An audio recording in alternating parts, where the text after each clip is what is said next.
Volume looks quiet. I can probably bump it up a smidge. I don't know how that sounds for you guys, but to me it sounds pretty good. I am number one. Oh yeah, we be shouldering. I've been playing this game a lot lately. I've actually burned myself out of it. I was playing it non-stop for days and days. I was trying to get to S rank. I got really close. I got within about 9 other players of S rank. I was one of the top ranked days. And then I went on a little bit of a losing streak, and now I'm on page 5. S rank is the first page and half of page 2. The A's go all the way to, I think, page 16 or something. It's like quite a lot of them. That sounds like too many. I might be entirely wrong about that. Hi. Anyway, I've actually been playing a lot of fucking SF3, and I've gotten a lot better at it. I've been playing a lot of Yun. This used to be one of my weak matchups. But Oro Yun is kind of better than I thought. It depends on how the Yun plays. If he just like turtles and whiffs low strong, that's pretty difficult. Oro can counterpoke low strong. His stay medium kick can interact favorably with it. But there's kind of this awkward situation where I'm doing something more committal than what he is. You never want that in a fighting game. I think most Yuns kind of rush down more than they should. If you're going to play, yeah, like a super high level, just turtling like the way this Yun is playing right now is actually kind of good. Well, this guy's not like super turtling. He's definitely going in when it's advantageous. Oh, what is this? Come on, dude. I do not like approaching with shoulder or dash punch in Gene. I think it's too committal. I think you don't want to do anything committal. I think they're really, really strong players. They just whiff normals to approach. Like medium punch, whatever. Yang Yun, pretty neat matchup. When they approach with a dash punch, it's actually unsafe if it doesn't hit at the tip. But more importantly, if it's parried, it doesn't have a save. You can cancel normals into other normals, but you can't cancel dash punch into anything. Yun can really just only go in when it's heavily advantageous for him, i.e. Gene. And I think that's actually what makes him like a top 1 character. Or a top 2, I mean. Since Covert, I don't know. I go back and forth on whether I think Chun-Li or Yun is better.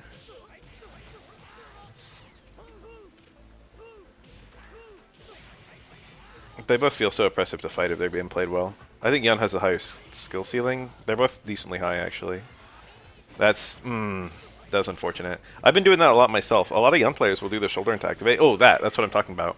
It's 3 dash punch. It's 3 parries for dash punch, but it can lose hits depending on the spacing. Shoulder is always 2 parries.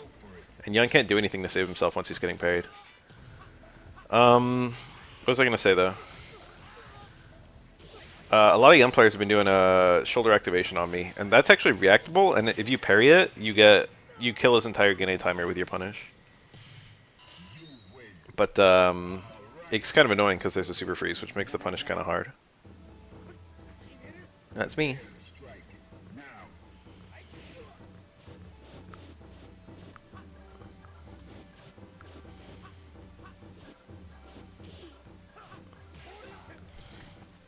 Or top level play is just riding the highest punish damage in the game, possible exception Makoto. Ooh, that was beautiful.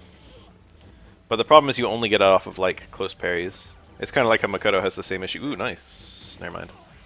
Number 1 Goki, you're really good. I feel like I've had a lot of long sets against you where we go really close, but I never win. You were playing very adaptive in a good way.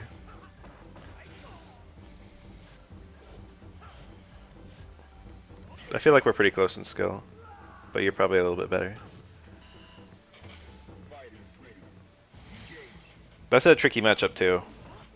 I think Akuma's a little better in neutral, but not like a lot. But then Oro just murders Akuma in damage. If I land a Tengu Stones, I have like a very high chance of winning that round. Ooh.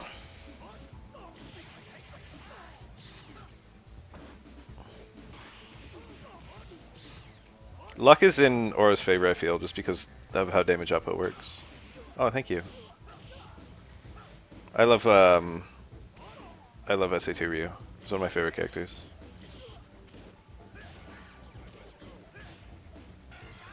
Ooh. Meaty parry. Oh, that was a super. He wanted super. It's actually a little weird to punish that. Level 2. I mean, super 2. Yun kind of like. Yang falls forward as he drops. So not only does he go really far if it whiffs, Or even if it's blocked, he goes kind of far. But then he doesn't. It's hard to make him land next to you. Yeah, you actually do have to play very afraid of you Super 2, because you basically lose if you eat it. You eat 60% just instantly. It's really hard to win a round when you eat Super 2 in that round. But Denshin's the same way, and Denshin has a shorter bar and easier setups. It's very difficult to win a round where you eat a Denshin Dizzy plus follow-up. It's not as hard. I've definitely won lots and lots of rounds where I ate a Denshin Dizzy combo. Hell, I've had a lot of rounds where I almost got Dizzy by Denshin and just brought it back anyway. Theoretically, that's a scenario where Aura's taunt is quite useful, but rarely do I use that. I think probably 3 times ever I've used Aura's taunt in a match in a way that I would call useful and optimal. Sometimes Ryu will actually taunt in that matchup, Aura. Sometimes he does it versus Makoto as well. Ryu's taunt speeds his Dizzy recovery for the rest of the round, and that can be actually very helpful against high Dizzy characters. But Makoto and perhaps Aura are the only ones worth mentioning. And there is opportunity cost to taunting. You lose your Oki or whatever. That was reasonably sound, Gene. I didn't love it. That, none of that comboed. I was gonna say that could have been a dash punch, but actually it didn't combo from the jump in. Okay. Oh, very timid. You could. I feel like it's okay to just pursue the meaties on Gene. He doesn't have a reversal. It's only a reversal cost EX. And he doesn't have EX when he's in Gene. Just push the mix up. Throw him if you want to. That was a good reset and a bad combo. It was a really good reset though. Damn, the gang's all here.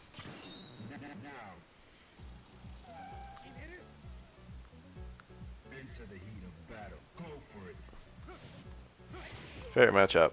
That doesn't involve Oro. Probably Urien versus Necro. That's a really fun one.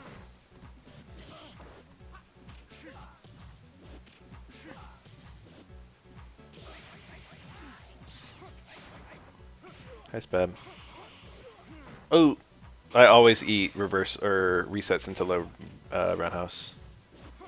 And I do that because I always parry high when Dudley resets me. Low roundhouse is actually reactable, but the mental stack is high. Dudley has such a fast overhead that you're always going to be afraid of it. And then he's got a lot of other things he can be doing.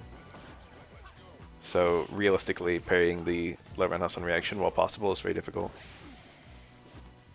Which is why you always see people eat it.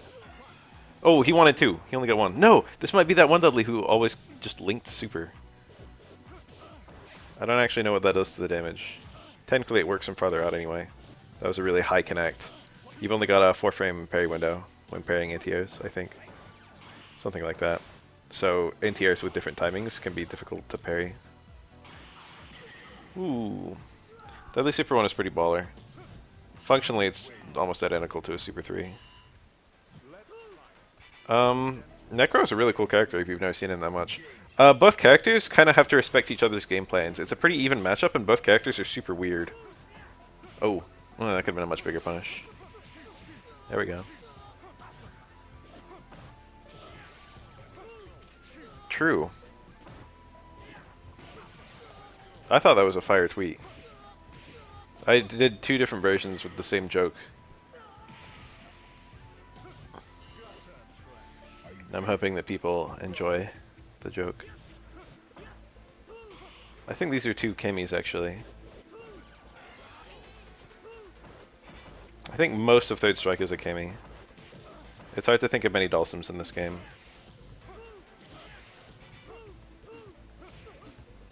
I would say Chun-Li is possibly a Dhalsim. Ooh, an up kick.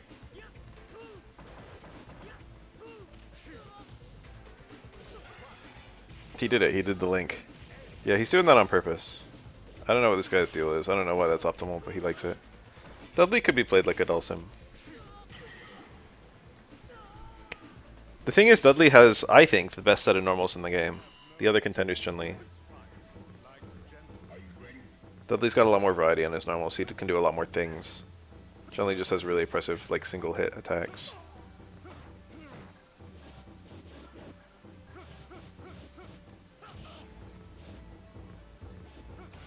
Ah. Dudley can kind of like just just poke with low risk attacks and do empty cancels and stuff.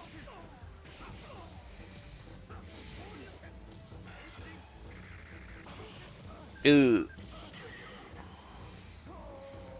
I can't tell if you guys are horny or not. I know about Kiki versus Boba.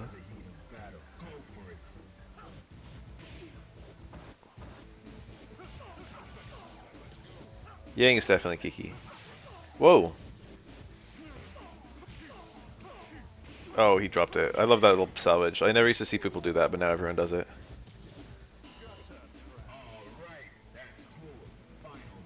I think Aura might be Kiki.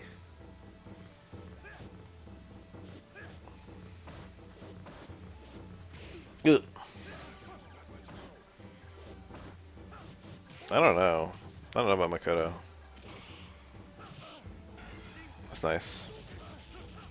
Oh my god. The counterpoke Stern Roundhouse. That's actually some very like secret tech that good Ryus use. Stern Roundhouse is an amazing counterpoking button. Like much better than you would think. Oh, he wanted super, I think, but he got just dash straight. Super autocorrects, but dash straight doesn't.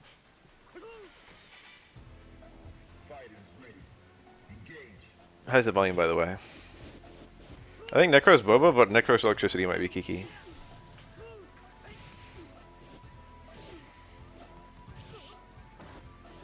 Whoa. That's minus. No! Not the robot. I don't want to do my job. I probably have a mod in here. Oh, Glar! Beat me to the punch. Whoa! That's us. We're the ones. That looked like a safe jump. Safe jumps do fully work in Street Fighter 3, you just rarely see them because they can be parried. Now, they can't be punished when they're parried, but they are minus.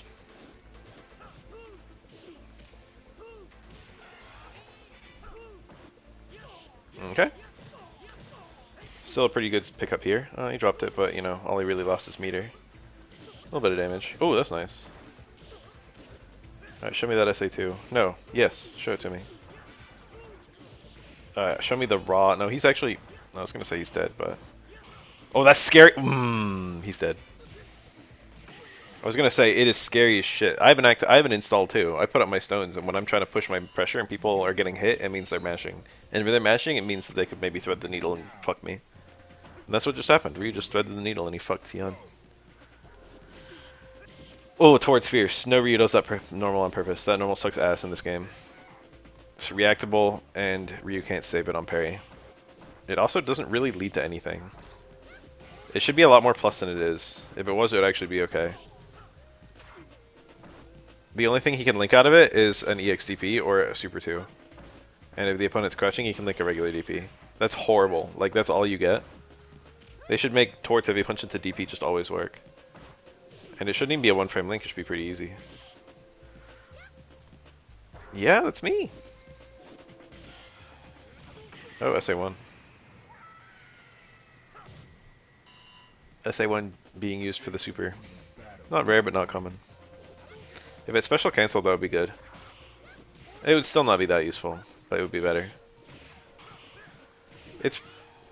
It's usually very specialized. That was a nice little parry sequence. Also, Yami Shigure, by the way. This is one of the most slept on supers in the game. It's very easy to land. The meter is very short, but the damage isn't super high.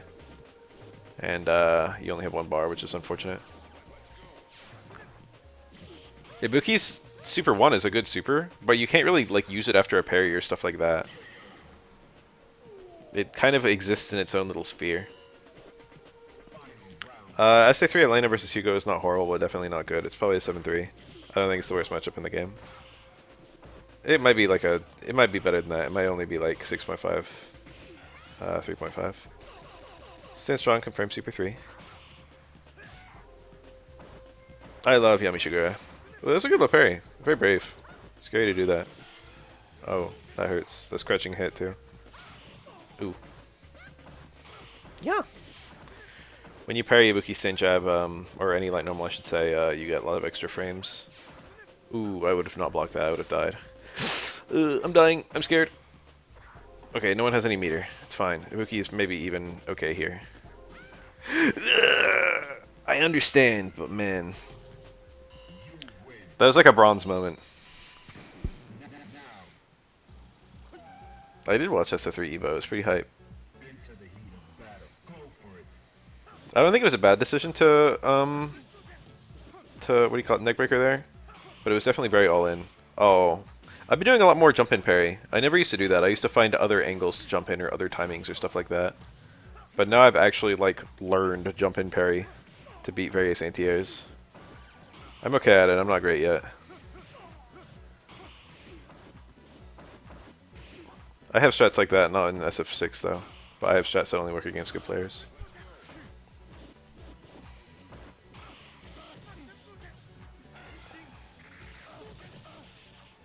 It wasn't like a super high skill level strat, but I noticed that after a Tatsu in SF5, Sakura's Tatsu, low short, low jab worked on high skill players and not low skill players, which is pretty funny.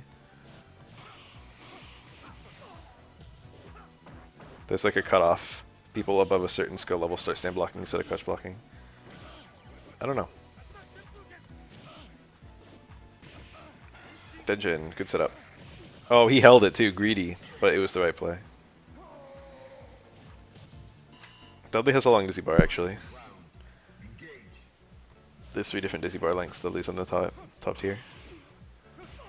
Oh, the overhead reset. That overhead is really fast, but it's not fast enough to cover from a jump in. Unless it's like a crouching opponent, last possible frame or something, maybe, I don't know. It's a 15 frame overhead. I think it's literally the same speed in SF4. It might be 1 frame faster in SF4, because I think it's 15 frames startup in this game.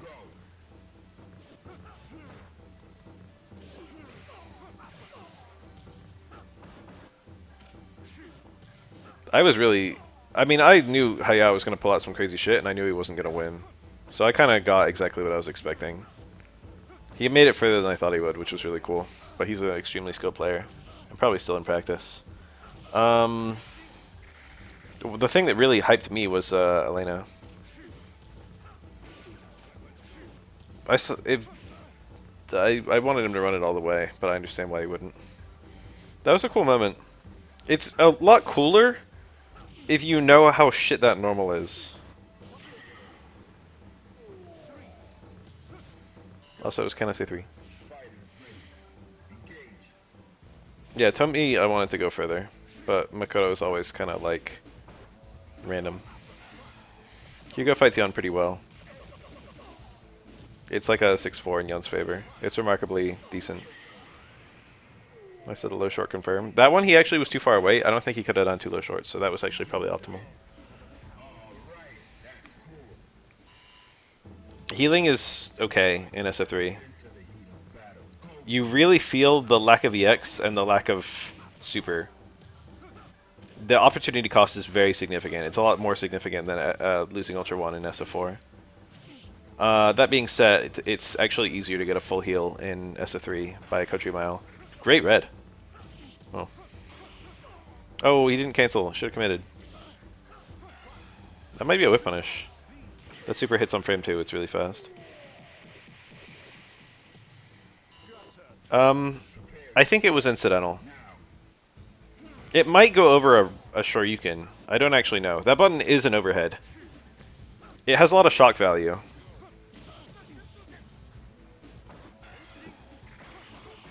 Okay, nothing happened. He's actually safe for that little sequence. Ironically, if Dudley ate the super, Ryu probably would have been unsafe, but Dudley would have like 90% dizzy right now, and that would be worse overall. Well, that kind of thing can happen with Denjin. It's really strange. This is unsafe. Oh, what a punish! Actually, that fell out right there, so I bet he's happy that it killed right when it did. It should have been just low stronger than super, probably. I don't know. I don't know which one's stronger. Dudley's not unsafe when the super falls out like that. Yep. Obviously the Oki is better if the super hits properly. Damage on that is insane, especially on Ibuki health. Did he confirm that? He just did it, and it worked.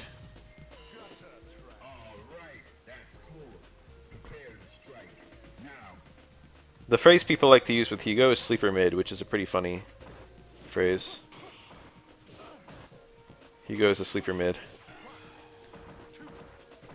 Oh, no parry. I do parries there. That super is a blue parry, so it's very easy. You should just do it. And you get jump in punishes on Dudley for most of the cast if you parry it. Oro does 3 parries on the ground for the final DP. And then the final parry, he instantly jumps and does the final parry midair. Then he can come down with jump roundhouse. Gives you a jump in punish. Ooh.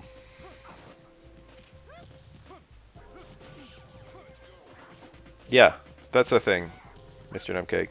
Noobcake. Characters with high damage benefit more from parries. I talk about that sometimes. So characters like Hugo and Q are the classic ones.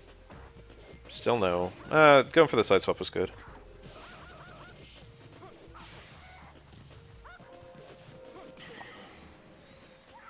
I bet Ibuki's punish is super whack for that. I bet she parries the second DP and then dashes through.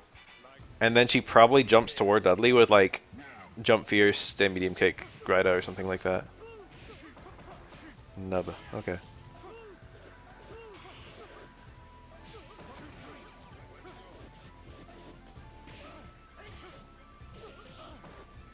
Instantly kick.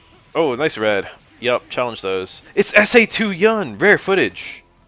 Ooh, that's unusual. Rarely do we see this. SA2 is a pretty weird super. It's basically a bit like Shippu. It's not as fast and it doesn't go as far, but it's very similar besides that. It needs a grounded opponent. It goes pretty quick. It goes pretty far. It stores lots and lots of EX. That was EX shorts or cross counter, I think. Dude, SA2 Yun is cool. You can land it off command grab, obviously. You can confirm it from like stand strong, stand short. You can do it by 2 low shorts. Wow.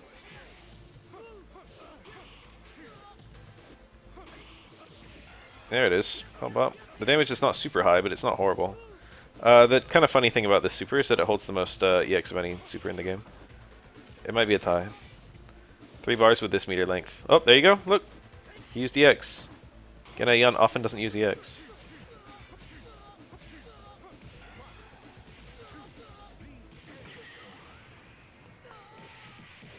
Yeah, both of Yun's other supers are quite good. You can duck that. I don't... I think the hitbox is quite high.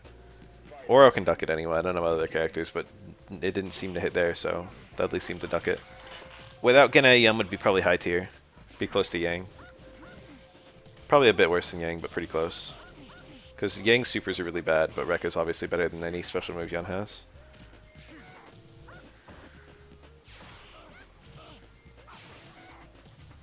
All 3 of Yang's supers are very mediocre. Say Embu's the best, but none of them are good. No, say Embu's pretty good. But of course EX Rekka is a very good EX move, so people just pick Super 2 and use EX Rekka.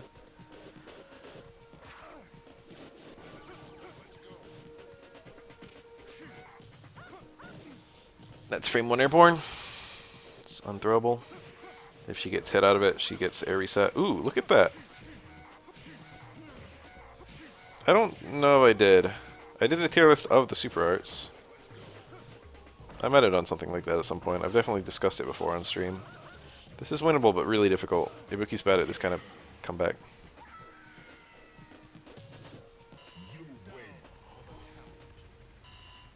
Hey.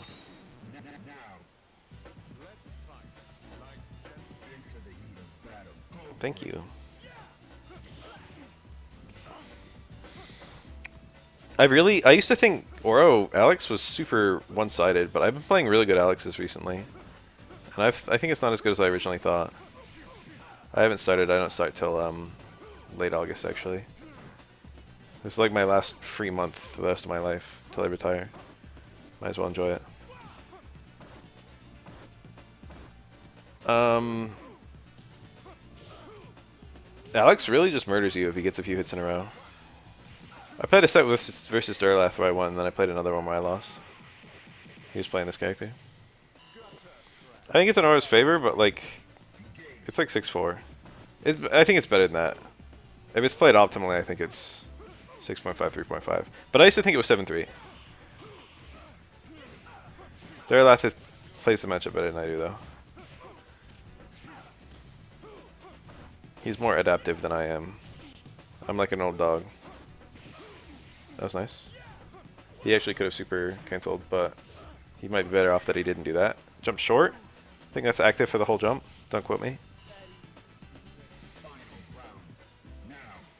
Rarely do you see that normal. People occasionally use Alex's air lights to reset into throws on the ground. His command grab or perhaps his car throw.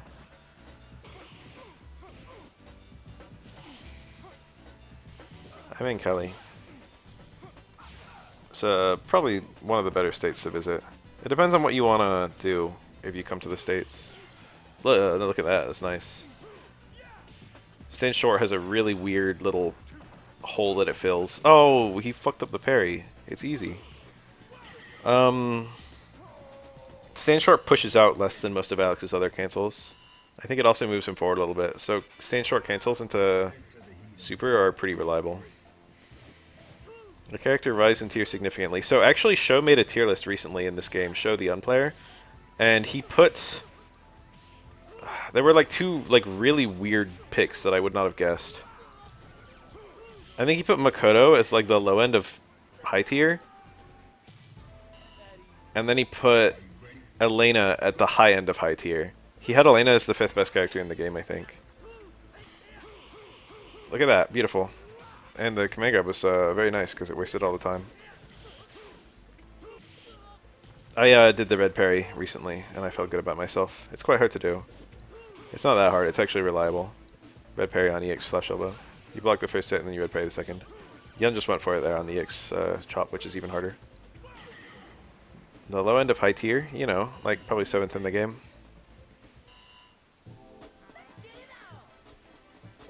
I think it was Makoto. I don't actually remember. I remember his Elena placement was very high. True. Nubkit gets it.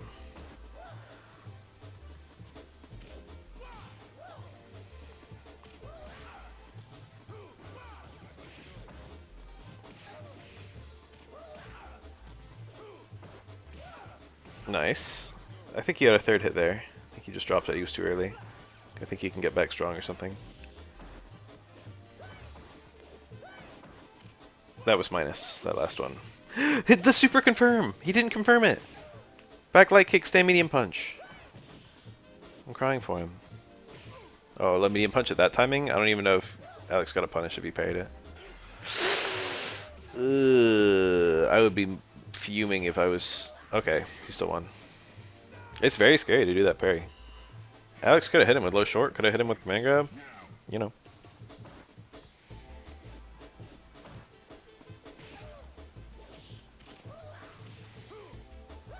I think that... Whoa, that fucking hit. Necro doesn't actually have a cross-up. Like an air normal that crosses up, I mean. I don't know what the rules are with fucking... Okay. Oh, wasn't there a combo there? Oh, he ate it. He ate it. Oh! This could still happen. This could still happen. I would do another command grab. Oh, I would have died. Actually, I think you can throw Necro out of that super.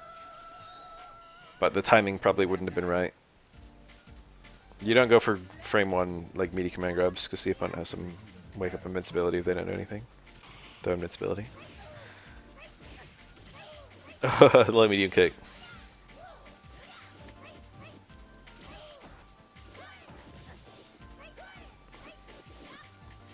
How come I don't get a good morning? What the fuck? Who was it who hadn't seen good Necro? Look, this one. Oh, he can't get super from where he is. Okay, this could still go either way. It's not great though. Didn't love that. It looked like he expected, I don't know. Back roundhouse. Probably would have worked, but he was a little bit too late. He's probably trying to catch a delayed button press. Or delayed tech or something. Makoto actually woke up with like an instant tech. This matchup is probably pretty bad. But I don't know the finer details. Oh, this can kill. Ugh, he comboed into back jab. Oh, you love to see it. Alright, spinning hook. Electricity. Or that. I think that builds more meter, but he had full meter. Yeah, Daisy juggles are very fancy. Necro has a lot of good ones in this matchup, actually. Nice confirm. That has the late cancel, like Chun-Li. Oh, he tried for the TC. That can combo from drill, but it's like super rare. Hard to do. Not usually available on drill. He tried to walk in throw. Alright, Dizzy's a huge problem here. Back throw, I would. Forward throw, still good. Yum. Super well played.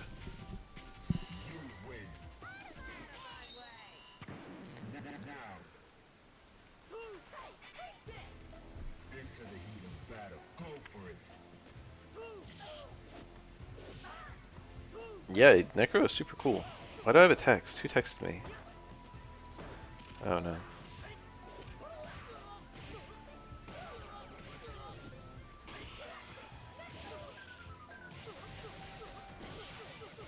They killed. That EX doesn't add a ton of damage, but it's okay. Necro is probably one of the most slept on characters. I've talked about this before. That was insanely hard to see cross up. He could have done the OS though. I think a lot of people, a lot of people when they request characters to come back, they request it based on character design, and that's okay, because they can always just redo a character's. They can reimagine characters' movesets if the movesets weren't super popular. But Necro, if people knew what I knew about Necro's gameplay, they'd be like, oh my, this character needs to come back like now or sooner. I thought it was really funny when people were requesting Mika and Birdie in SF5. Because those characters don't have popular gameplay at all. And then they came back and people didn't like them. Oh, he wanted super there. That might have been a punish. That overhead hit, but it was really badly spaced, and it hit standing Yun. I don't know if Yun's stand medium punch was a punish. Necro was definitely minus there. Yeah, see, that's the thing, though, is everyone just asked for Mika because of those things. Super jump cancel, stand medium kick. And he dropped it. It was supposed to be shoulder, I think. I don't know, actually. I don't know what that was supposed to be. I have no idea. Towards Fierce. Shoulder, he wouldn't have used hard punch if he wanted shoulder. That's a really hard question to answer. I would say no.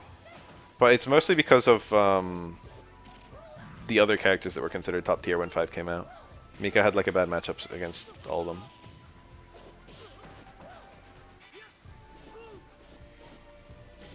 A lot of people don't really remember release SF5. She did win Capcom Cup.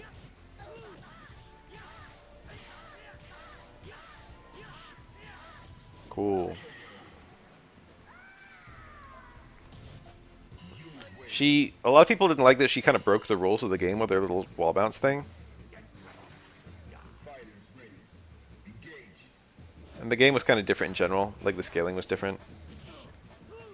And I would say that input lag did help Mika. Ooh.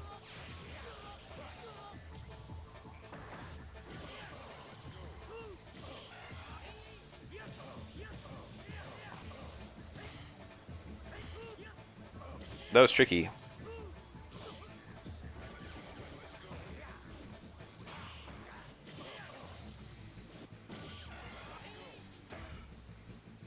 Oh, I've only done 3 ever. It would be difficult. The characters I talked about I know a lot about.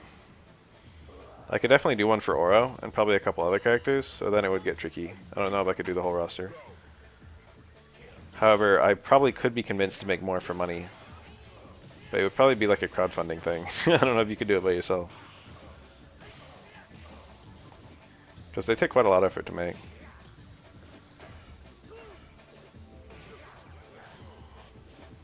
The thing, when people ask for new videos for me, there are a lot of new videos I could make. But most things that people ask for like, it takes a wealth of knowledge to even make what I made. You know what I mean? Like, I can't just make, like, a video on the shit balance of Capcom Fighting Evolution. Because I don't know anything about it. That was weird. I'm really surprised Yun turned around for that.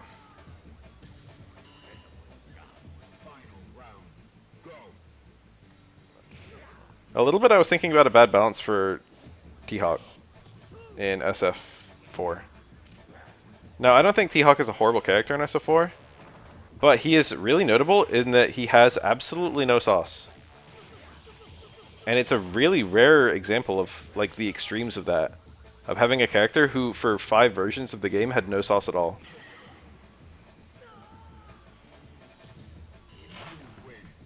T-Hawk had exactly 1 instance of sauce, and it was standing 720, and it, like, also existed on several other characters. There's no way to show that you're a good player with T-Hawk. Lily has more sauce than T-Hawk did.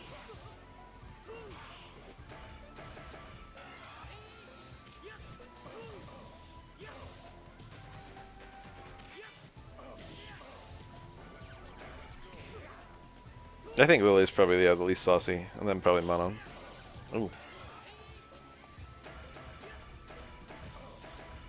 Like, technically speaking, T-Hawk's matchups aren't too bad. I actually know a lot about T-Hawk, too. But, like, there's no...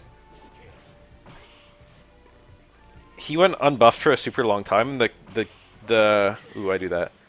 The devs clearly had no idea what to do with him, because, like, his up-close mix-up is super good and super pure. But that sucked up all the design space.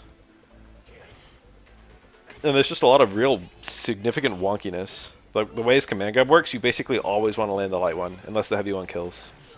Because the heavy one has no Oki and the light one has a lot of Oki. It's like a way worse version of SF5 Zangief.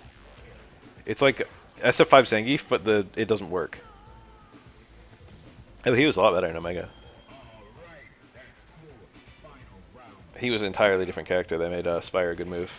Spire was occasionally okay. I think that might have... I don't know if that was unsafe.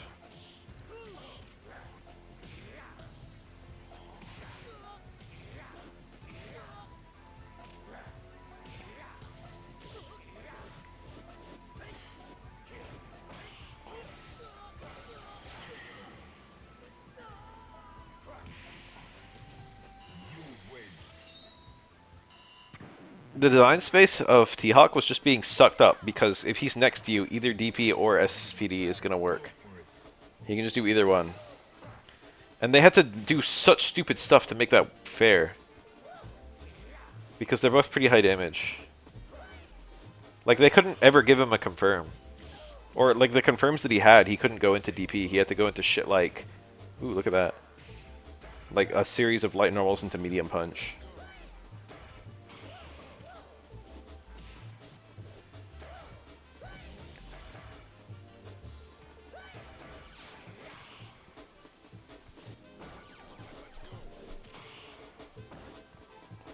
Seth had the same mix-up, except Seth's was weak, so they were allowed to kind of give him other stuff.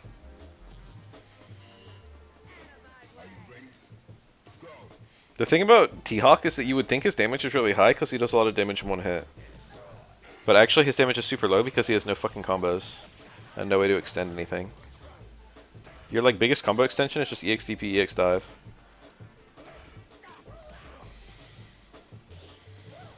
But like, it feels really strong when you eat an SPD and you lose 230 health all at once. But then when T-Hawk's optimal punish is like fucking 230 damage, that's super shitty. That's pretty nice. You can actually parry only... Oh, he dropped it. You can actually parry only one hit of EX tackle and punish Urien because the hits are really far apart. It also makes the parry really annoying to do because you got to parry and then wait a little bit and parry again. Nice. I do love this matchup. Anyway, both the characters, all their tools work against each other, so you really see like you really see the depth of both characters. I don't love raw tackle in neutral. It's actually unsafe. Lots of characters can get a poke punish on it, and some characters can get more. If you have like a super that punishes it too, that's really common. I'm sure Necro has something. That being said, technically speaking, Urian's tackle is... That might have been a punish. Urian's tackle is like Kemi's, where if it hits on the very, very late frames, it's harder to punish. C rank? Don't you get that just by like playing the game?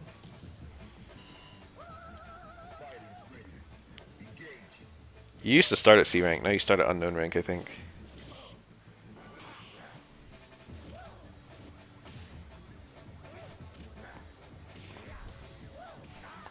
Ooh. A female character that became male. I feel like there probably is actually an example of that. Oh, that poor mirror. Urian's meter is very precious.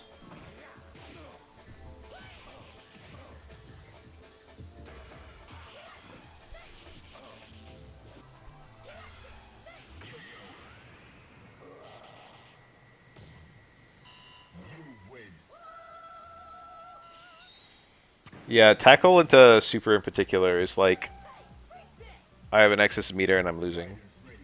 I gotta make a mix-up happen. I feel like that's a pretty bad sequence. Dude, both of them he parried and waited. Now, it is possible... Ooh, I hate that.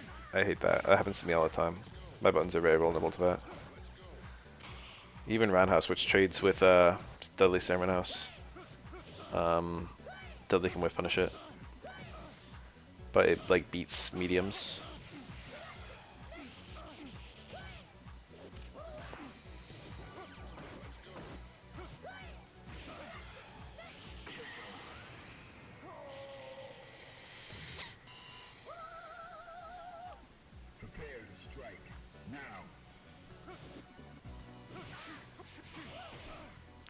Or was he buffering? No, that he didn't see Necro jump.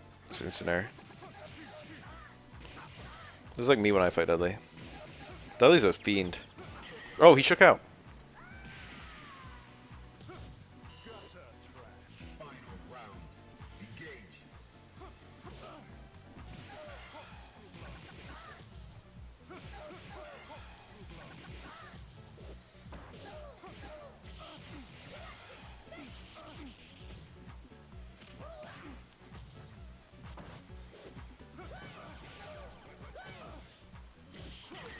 Ah, got him.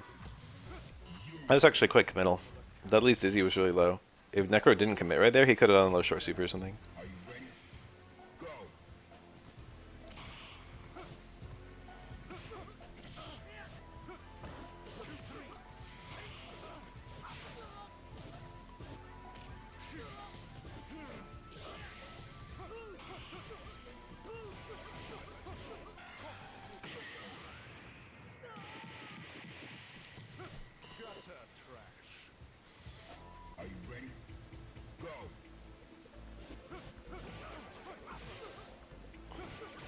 Ooh. Oh, shit. That all comboed, so...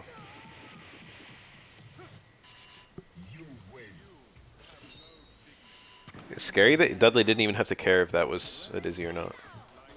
That was just a good sequence anyway. And it was confirmed.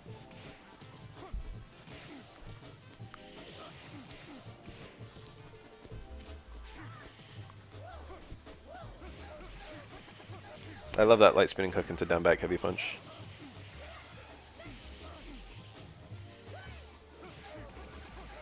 Into one heavy punch.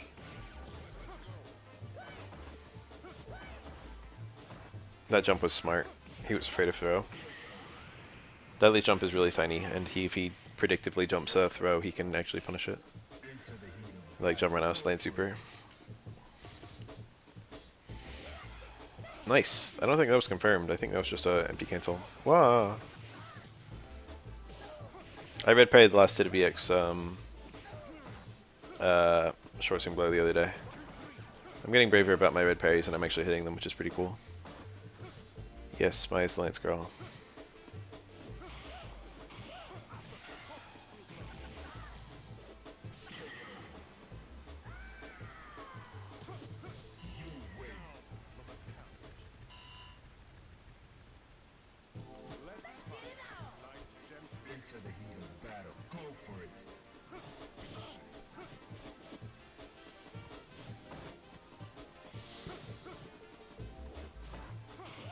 I just remember the time skip in Tekken. It's like, oh, what female characters disappeared for the time skip?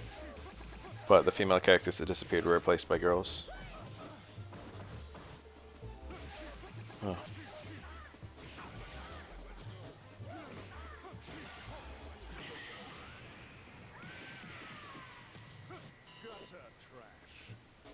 It's like the last one for this.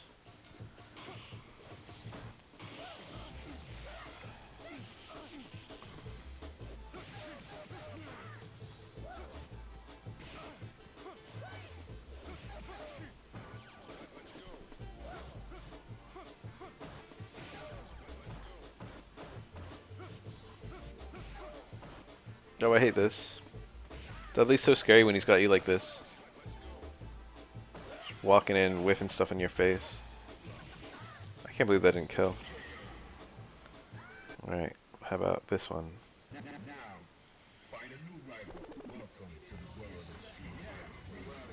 Boost is here. Everyone should go to sleep. What the fuck? What are you guys doing up?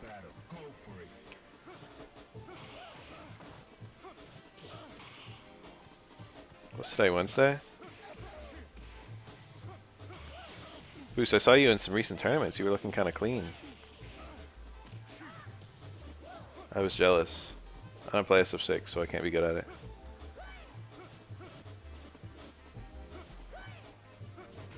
I broke down the other day and played Chun-Li in SF3 just to see how she felt.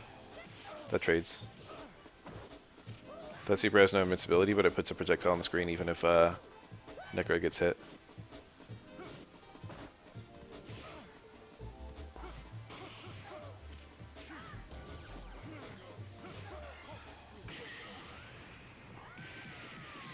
I'm still in main, but I did play Chun-Li.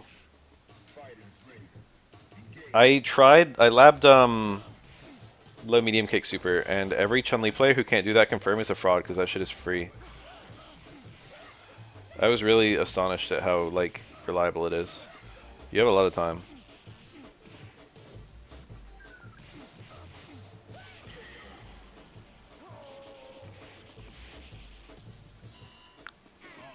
When I confirm my method is I do the entire double quarter circle every time. Damn, you have the number?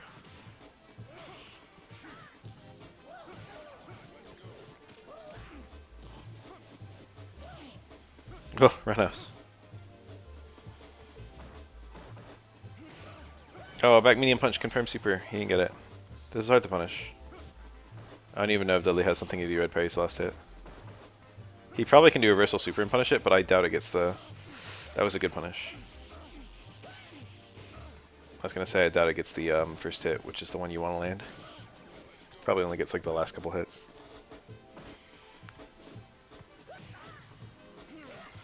He's going to trade in an unfavorable way. Yeah. I got the first hit, which is the beefy one, but he lost all the others actually. Oh, I'm scared. I think I like Necro here. It's very scary though. Okay, never mind.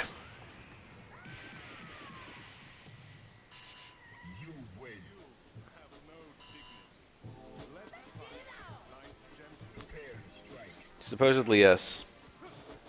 There are Shoto players who swear up and down that they can do it. It feels impossible to me. There are no counter hits in this game.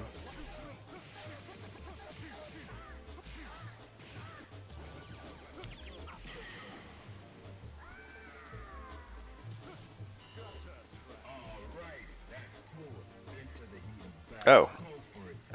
Yeah. No, you can confirm it like that. If you see that you're gonna whiff punish something with crouch medium kick, or like, you know, just that they're committed to something, that can work as a confirm. But supposedly people can like raw confirm it. But even when you watch high level Kens, it's very suspect. But some people swear up and down that they can do it. Someone get Punk playing this game so we can see if he can do it. I think if anyone can do it, it's Punk.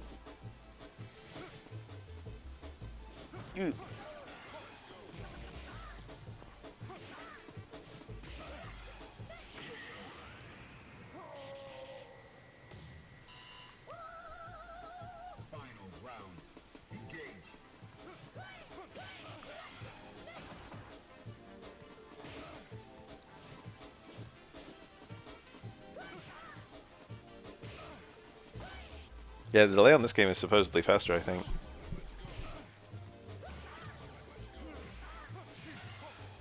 I've heard people say like 3 for this one, but I don't know if that's true.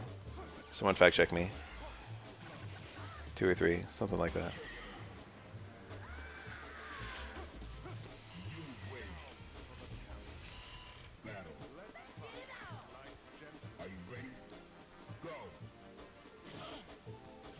Blech.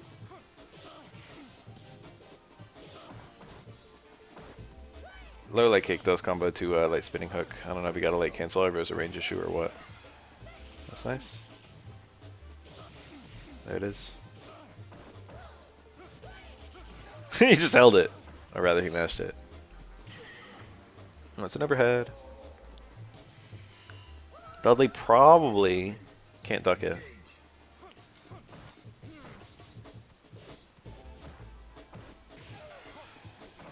I thought I would get at least a hit. Too far? He did the light super, which moves the least. I don't know if that would have mattered in that context. Is that really a punish? He did it like it was a punish. Change about Sakura for 6? Like if they brought Sakura back, what would I do to her? That's a hard question.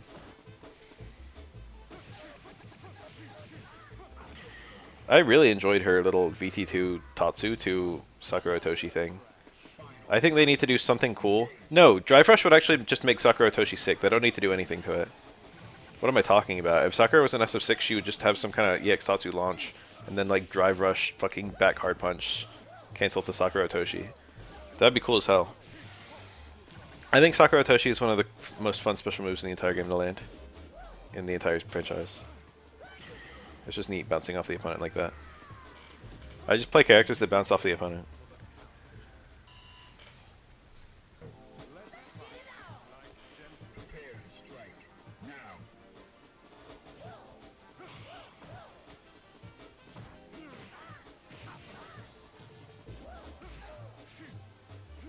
Yeah, she actually could do that in SF5. That was in the game. Like, I'm dead serious. That was the thing. You probably know that. It was actually optimal to do 2 hits of Sakura Otoshi and have the second one hit the frame before you land. Ah!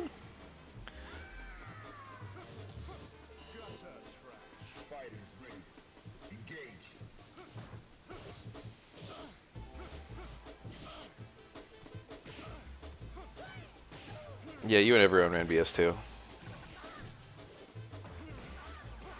I was the one BS1 main. VT1 BS2 was the optimal way of playing Sakura. It was the safest. High reward, low risk.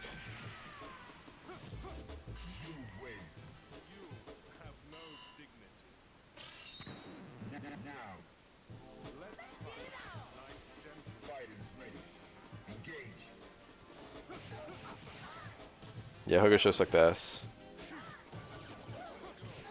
Oh. I do that. When you miss your jump in, but you still, it doesn't matter because you still kill. I've actually had that in for Oro where I get more meter because I miss my jump in and I have to use the entire like chicken combo. And it actually kills even with the jump run outs.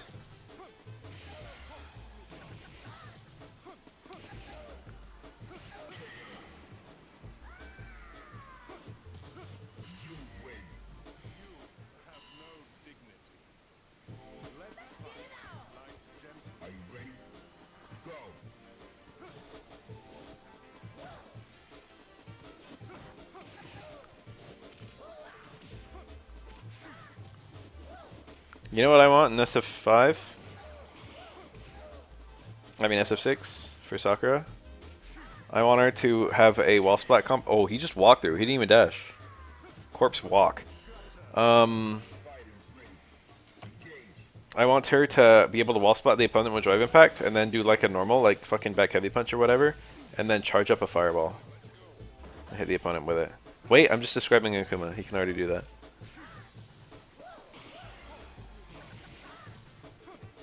No, I haven't. When you eat several Dudley Supers in a row, that shit feels bad. That's not gonna combo.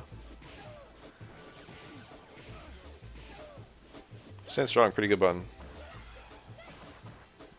I thought about ducking super, but I don't know if it would have been a punish. A very high possibility of that getting parried.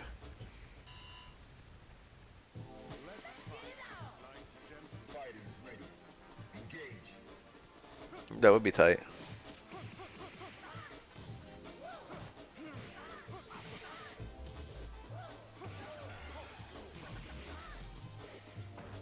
True.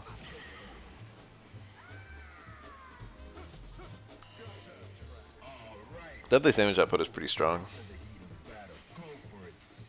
It depends on what he lands. Ooh. Very ambitious to do back hard punch after that parry. See, that was a safe jump that got parried. Probably gonna trade. Necro trades unfavorably there in a lot of instances.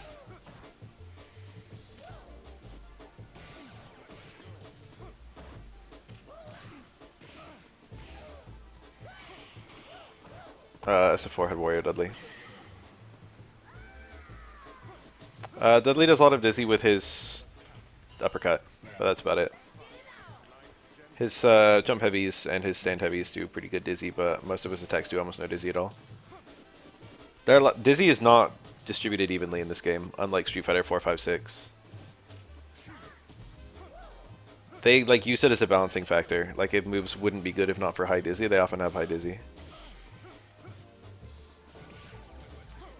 Or they use it as an alternative incentive sometimes. It's like, here's your dizzy ender and here's your damage ender. And then certain characters just have high dizzy in general because they seem like they would have high dizzy.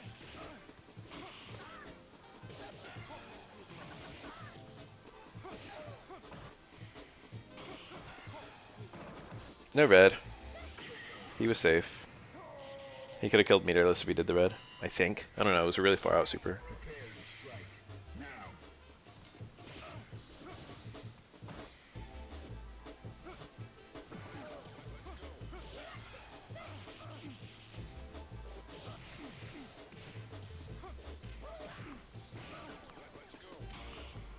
Her DP like what? Horizontal? It's been like that in every game. I guess Alpha was the one that debuted it.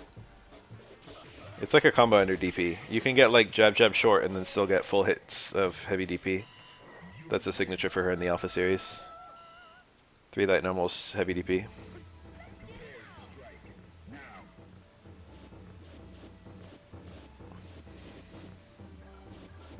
That's true.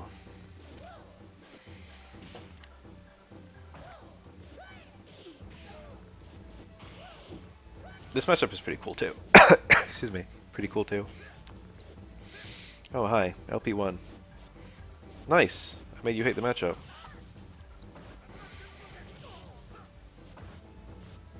It was GG's. I think it was pretty close, right? 2-1 or 3-2 or something? You're an A-rank player. I've been hunting the A-rank players recently. Unfortunately, I go pretty back and forth with them, which makes me unable to farm them. I can farm some of them, but not that many. But you need to be able to farm A's if you want to get to S. So if he's really going over your head, you can only hit him as he passes. It's quite difficult.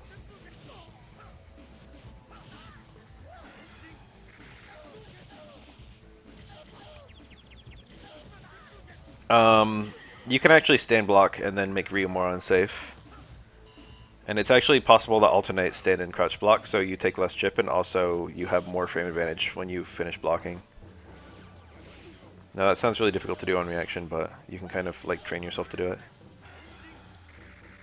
But different characters, some characters can't even duck Ryu's Tatsu. Thank you, Glar. Or I can punish it with launcher. If I punish something with launcher, that's all I need to know. Or as launcher hits on frame 6, I think. Say medium kick hits on frame 5. His lights hit on frame 4. Except I think close jab, which I think hits on frame 3.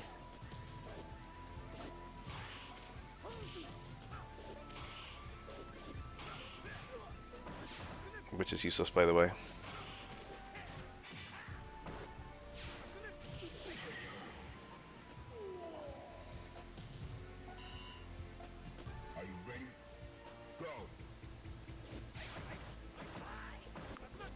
Hugo has a really easy punish on Tatsu because he can just scoop it.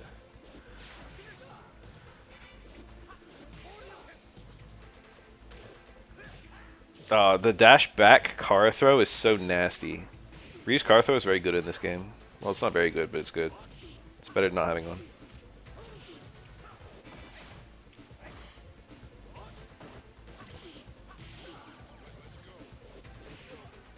That was a plus frame universal overhead, but I don't think he could have landed super. Maybe he could have. He could have landed super there. There goes the meter. The jump back. Rare footage of the TC. Anyone's game. I like Yang here, maybe. Oh, I shouldn't have said anything. Could be wrong all day. Yang does have a car throw, but it's not big. Soft stairman house. He also, I think, has one off of stand like kick, but that one's even smaller. Yang's natural throw range is very tiny, so even with the Kara, his throw range is not huge. It's yes, 6 medium punch. Optimal. Oh well, didn't matter. If you dizzy the opponent with Rekkas, don't finish the Rekkas. Maybe you can kill them. More meter build. But then he's spinning X, but it didn't matter because it was round 3. Crouch DP still exists in this game. But you usually don't DP dive kicks. You usually air to air them or parry them. It's, yeah, 2-3-2-3. You need the initial 2. You can't start on 3. Cool little combo.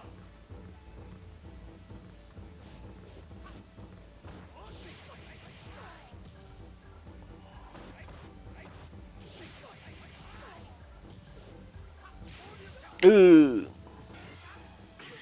Wake up super. I start on 3 if I'm doing it in a combo. If I do like jump heavy punch, crouch heavy punch, DP or something like that, I start from 3. Yeah, but if you're doing it in neutral, if you're doing it from a jump in, anti-air, start on fucking 1.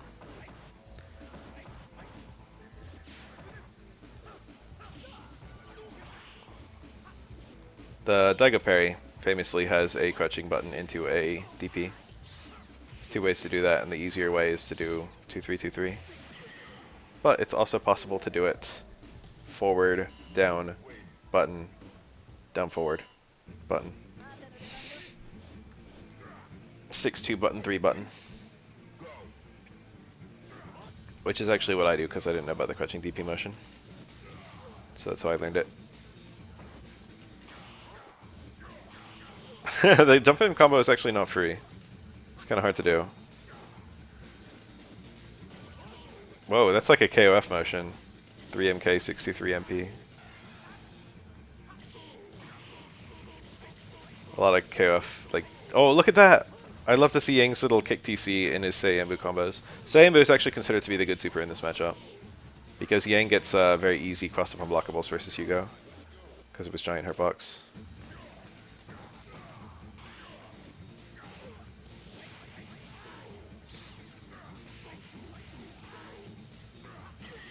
Tricky. That was a very fast cross-up.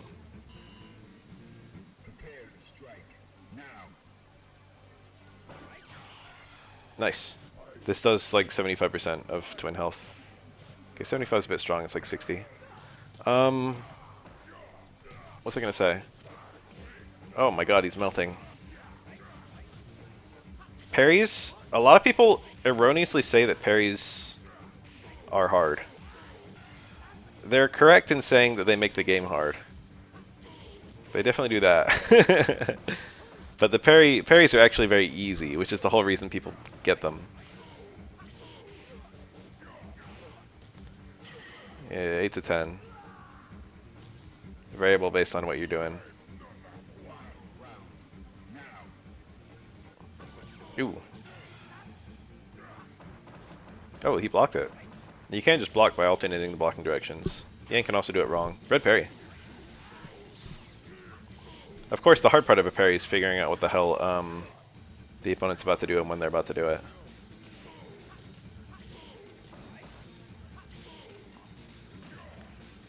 It doesn't take that much playing. It depends on your opponent's skill level.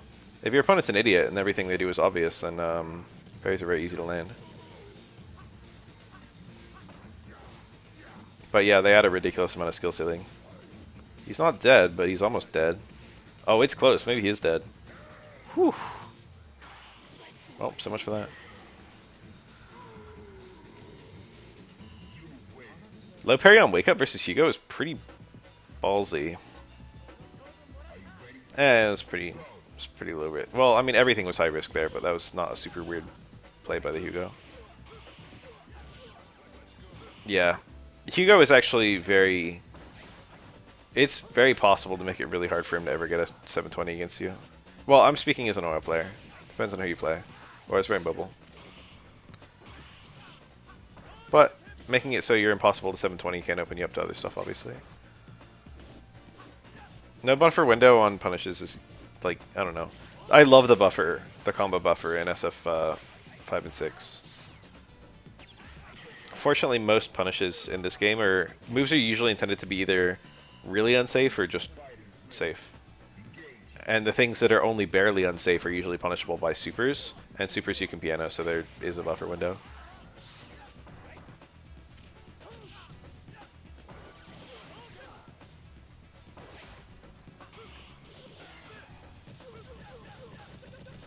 Boost's Ken in this game would be the nastiest shit imaginable. You already play like Third Strike Ken.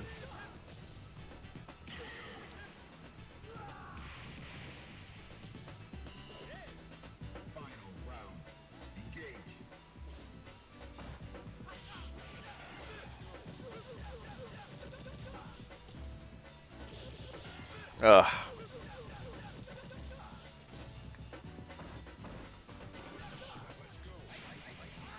I play this game on pad, what the fuck?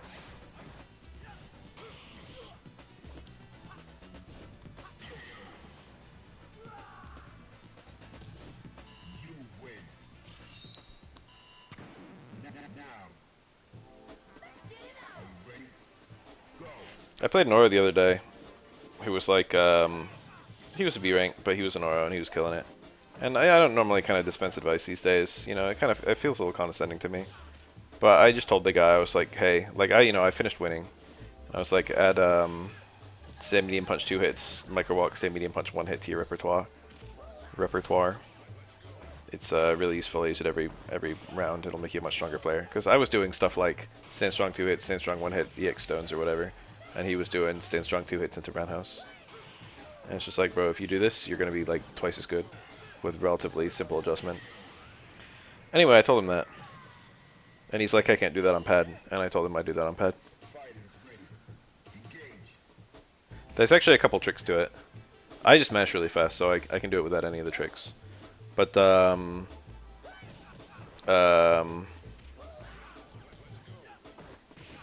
whoa. This game does have cars, for what it's worth. You can be on adjacent frames and it still works.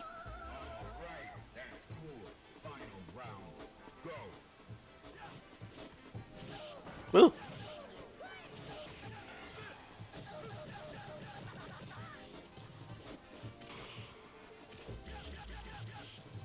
Anyway, there's no happy ending, there's no story that the guy learned to do it, but, you know.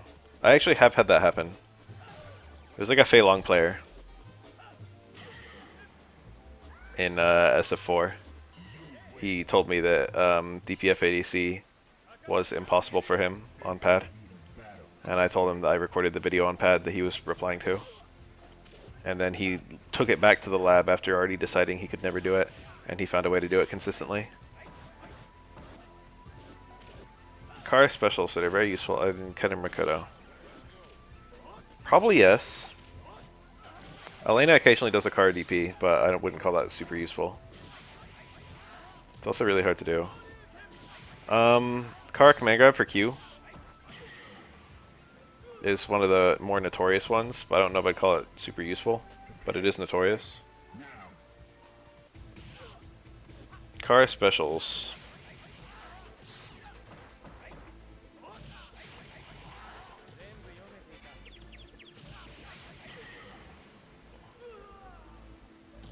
Not a lot. Not a lot.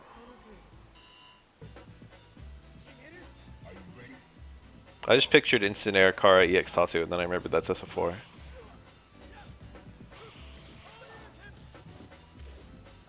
Or is that SF5? That's SF5, isn't it? Shit. No, that's SF4. The Coward Copter. They took out the Coward Copter, and then you be card into it, it still worked.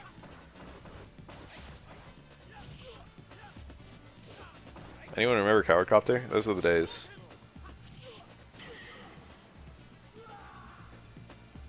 Five doesn't have cars. It actually does. It doesn't have car throws in the sense that... I think it actually does have a couple car throws. The way that car throws worked is that you had movement on the first frame of your action, and thus, if you cancelled it, you would get that movement on the new action. On SF5, they made it so nothing moves on its first frame. So cars still work, and they still correct your inputs, but they don't add range.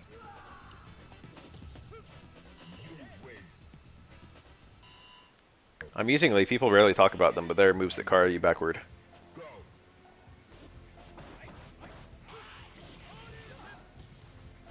They're not used for car throws because they literally make your throw worse. And usually they're not good for anything, but Makoto has a really notorious one that allows her to do the double Fukiage. Staminaus, Fukiage, Kara. That moves her backward. Any moves that had low and vuln on frame 1? Rather notoriously... Well, I don't know. Not for normals. So there are moves that are unthrowable on frame 1, and particularly the really famous one is a jump. The pre-jump frames are unthrowable. And you can actually cancel them into special moves. I think that's possible in all the Street Fighter titles, except 2. I don't know about Alpha. Pre-jump frames are throwable in SF2. Ooh. You can be holding up and still get thrown. Goofy ass game.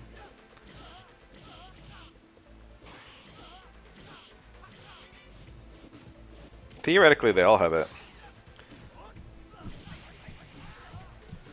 Emphasis on theoretically because I've never tested it or anything. I've seen a Lily player do jump cancel, medium, wind. Whatever they call that move. The move where she charges her wind. Not only that, but it gives you a punish counter version of that point blank, which actually starts a combo. It's pretty funny. Usually grapplers have more pre-jump frames than other characters. I don't know if that's true in SF6 though. That's to make it a little easier to do their 360s. And to make them a little bit more lumbering.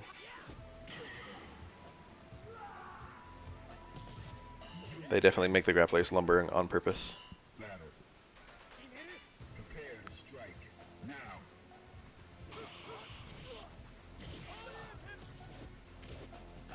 Only Giffen 6. Ooh, that requires the Kara. Oh. Get parried? Who cares? The roundhouse is probably a throw. I don't know actually. If you get so it was a throw. If he got an accidental SGGK actually, I think is what happened there. Pretty funny. Yeah, he was trying to do walk-in car throw. Okay? And the thing is, he just wanted to walk in and car throw. He was just hanging here. He was hanging outside throw range, so Ken wouldn't take a throw. And then he tries for walk-in car throw. But he accidentally gets a parry because he walked in. And when you get a parry, cars don't work because it stores your normal. So during the parry, you hit roundhouse and then you hit the throw. And the roundhouse is stored and comes out later. And the car doesn't happen because you're not doing the throw on the first frame of your stamina house. You're doing it way before the first frame of your stamina house because it's stored.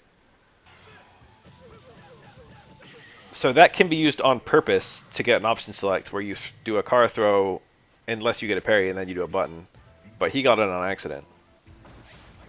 That's what we saw there. It was an accidental SGGK. Really hilarious with low S. Don't ask me what SGGK stands for. It's almost certainly Japanese. It's Japanese tech.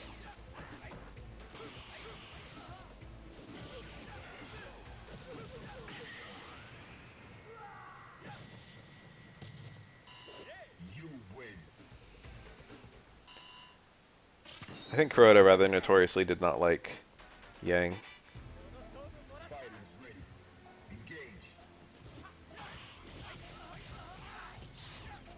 Super great goalkeeper. Neat. Well, that sounds Japanese, but it's English. Sounds like an English words that a Japanese person would take. Yang's too old for him. Stop.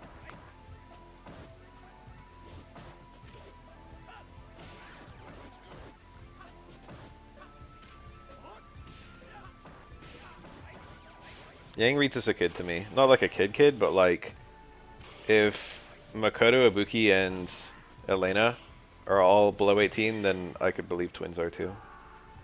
I think like a bunch of the cast of this game is like 16. Do we have lore on that? Do we know how old the twins are? 16 is my guess.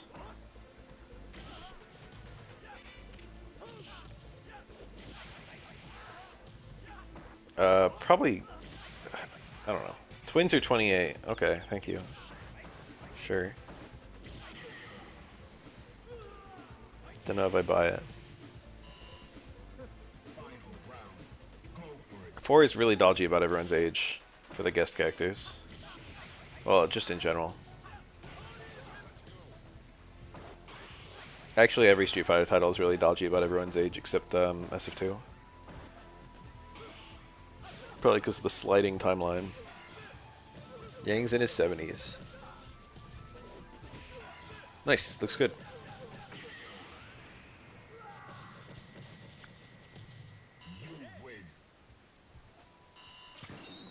Four is like set in the 90s, but characters C Viper and Elena both have cell phones. Well, C Viper, whatever, is government technology, but Elena, I don't know.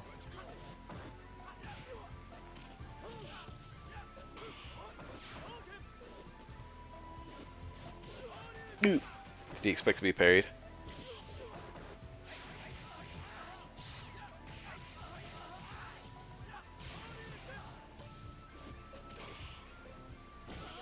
Wasn't Chun-Li born in the 70s or something? Grandma. It might have been the 60s. No way.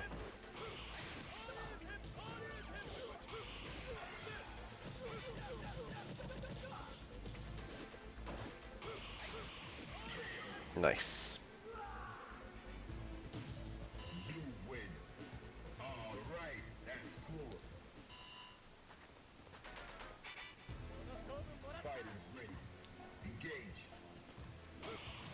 Paying in general feels so good.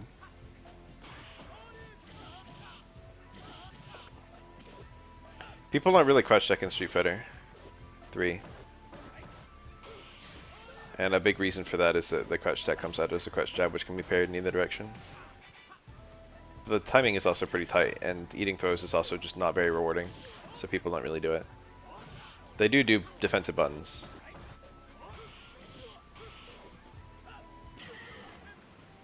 Yeah, jab is also not rewarding.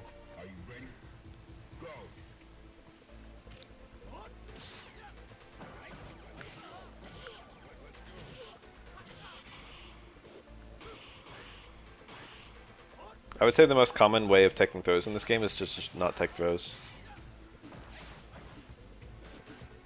People crouch check all the time, just not versus Aura. You know, maybe you're right, I don't know.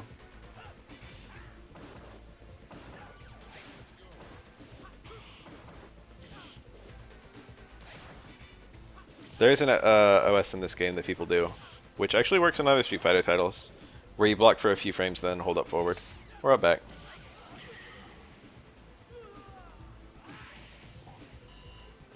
This game actually, if you wake up blocking, you have some throw invincibility for a few frames. So meaty throw is, it only works if you delay it a little bit, which makes it a little easier to wake up. The Oki scenario in this game is already pretty oppressive, and that does a lot to make it feel a little bit less oppressive. So you can block during your throw invincibility and then jump. Well, the different colored hit sparks, we saw them.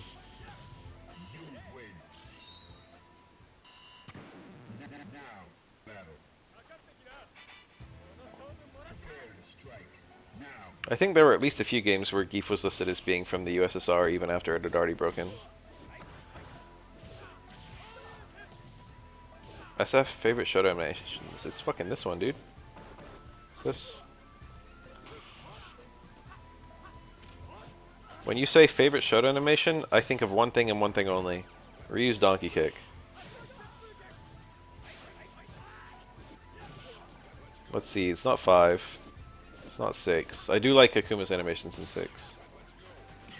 Ooh. But Ryu and Ken I don't like so much. I got owned by a Akuma player doing KKZ the other day. He just surprised me with it. He was not a very good player, but he got a win on me. With a meaty KKZ that just caught me completely off guard. I was at chip health. The fact that I was at chip health was already, you know, already indicative that I was going to lose.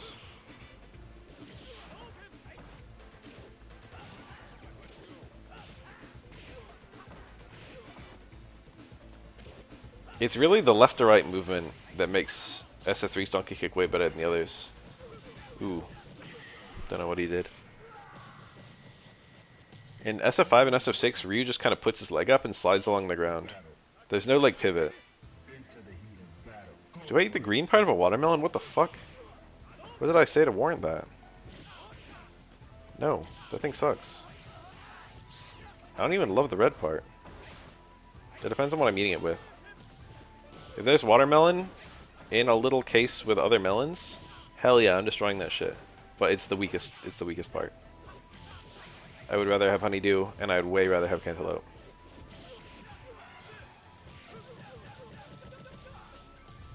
That's true. The water's a little high and the melon's a little low. On watermelon. I want like 30-70 watermelon ratio, and right now it's like 40-60.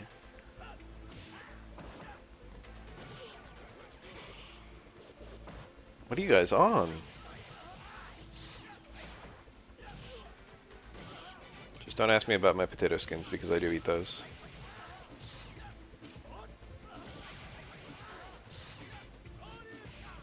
Oh, he should have just completed the TC. I don't even know if it would have ball comboed.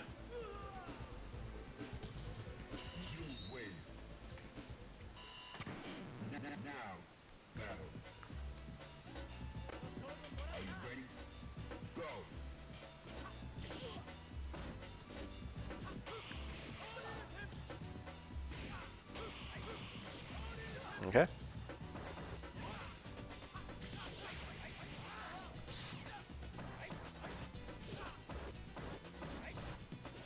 Oh, beautiful.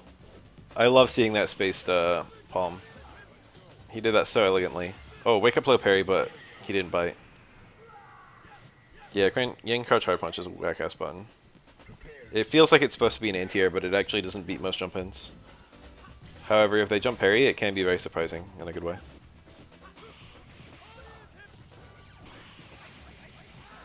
Best vegetable go, sweet potato first reply, my blessing. Yams go fucking hard. Yams are a really fucking good veggie. I might have to go with corn. I fucking love corn. Corn on the cob, great. Cream corn, great. Corn chips, hell yeah. What are some other ways of enjoying corn? Popcorn, fucking love it. Well, you know, that was okay. Oh my god. Ken cracked. Call it crack.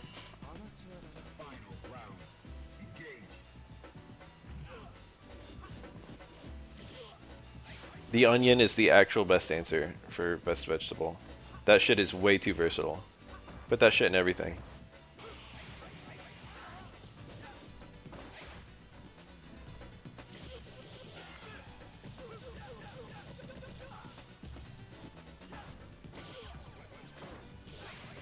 I'm just saying, probably onion is not most people's favorite. Love that combo. But if if all of a vegetable disappeared from the world, people would feel the loss of onions the most. Oh well. They'd be like, bro, where are my onions? I fucking love onions. When I'm cutting an onion, I gotta eat pieces of it because I love it so much. Tears going down my face while I'm fucking chewing that shit. Fucking love raw onion. Broccoli rice chicken is super fucking good. Rice chicken, peas, and corn is very strong. Try that one.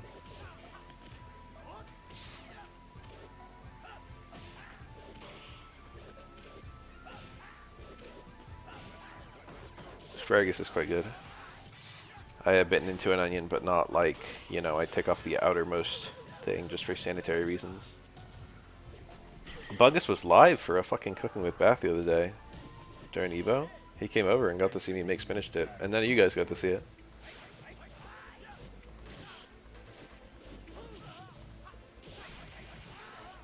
I don't know if I have any onions in the house right now.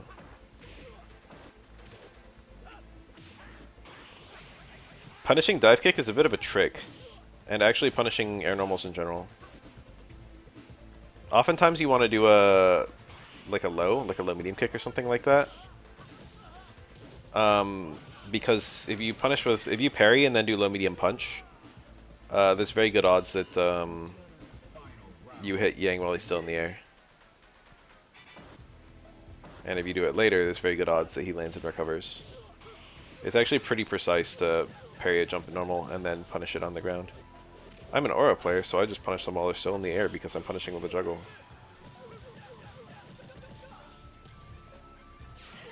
What the fuck was that? I feel like he probably didn't want Hadoken, but Hadoken was actually very smart there. Hadoken is safe on parry. EX Hadoken specifically. What?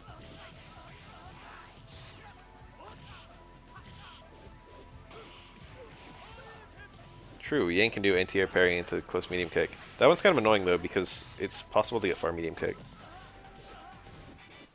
It's 0, I think. If you parry Ken's EX Fireball point blank. Both players just recover at the same time and it's very awkward. Cabbage is okay, lettuce is weak. I eat them both though. I won't say no if they're like, do you want lettuce on it? I'll be like, yeah. It's adding texture but not flavor. But it's good texture.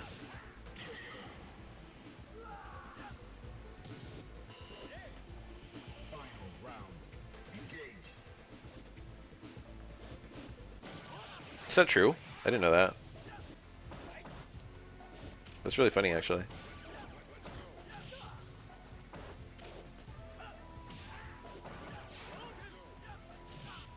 I like that every vegetable is actually 2 vegetables if you saute it. You guys know what I mean? A cooked carrot and a raw carrot are just 2 entirely different things. I like both, but they're just different. And it's like that for like every veggie. Your caramelized onions or whatever. Hell yeah, dude. Whoa, no! Not dog shit. Raw carrot's good.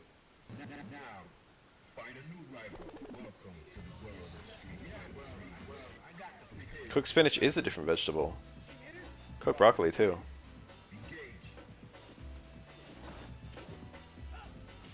Bugs Bunny ass. Damn.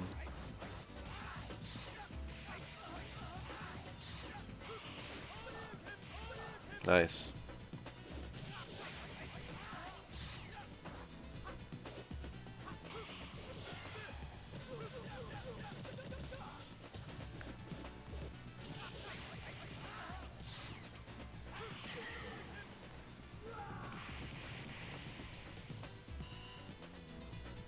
I have no thoughts. Whoa.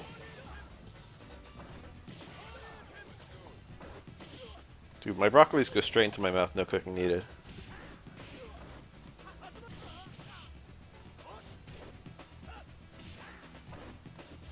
3 punch and 3 kick are cheating. I sometimes wonder. I always use them. I sometimes wonder if there's someone on Earth who's going to complain about it.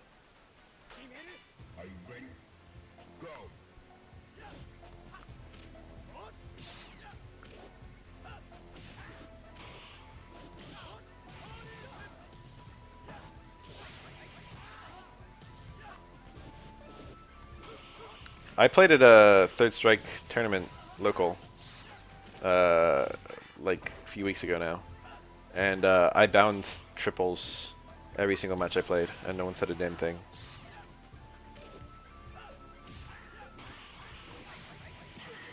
Nice. If someone did complain, I would bring it up to the arbiter and get an opinion. But I am capable of playing without the triples. It's just really nice for me because I play a character with EX supers. And every now and then, if I'm not playing with triples, I get a regular SA3 when I want an EX SA3. Which is the super I probably use the most. Woo. People are really chill nowadays about input methods. It's remarkable how much things changed after everyone got a hitbox. Now it's just understood that people are going to play on different shit. And it doesn't really matter.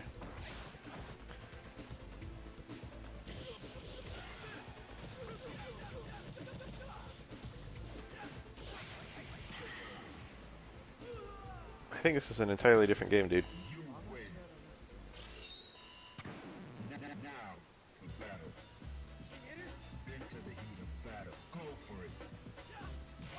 Ooh, that was nice.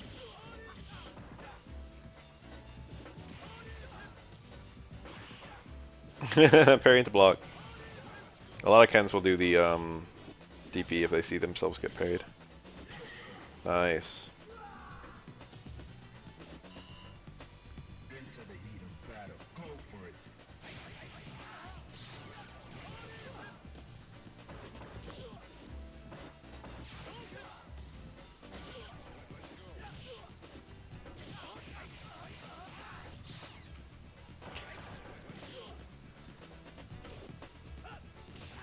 Combo belongs on chicken wings? I don't know.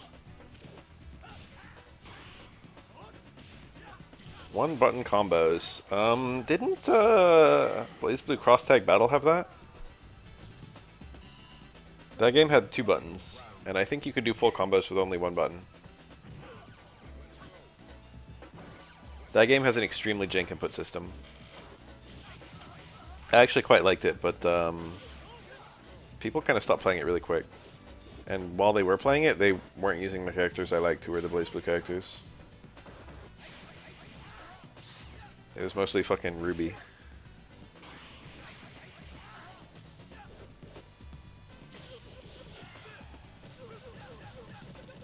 They need to hurry up and make a new BlazBlue game. I'm getting annoyed. They need to make Strive but for BlazBlue. Or Exerd but for BlazBlue. I'll play that shit. Announce it and I'll play it. I'll be real.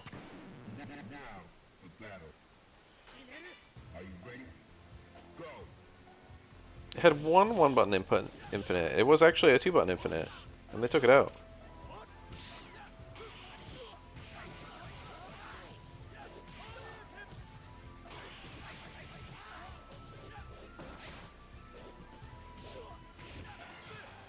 GG with no sauce? BlazBlue had all kinds of sauce. You guys are fucking crazy. BlazBlue has more sauce than almost any other fighting game.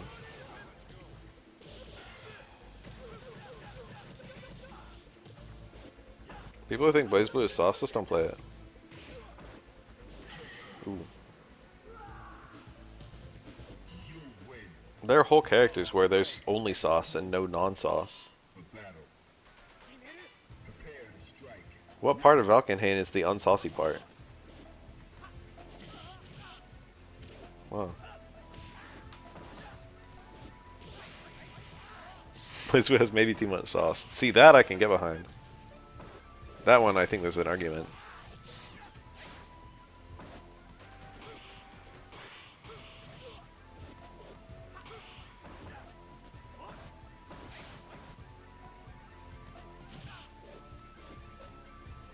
Watch BlazBlue right now? Tempting.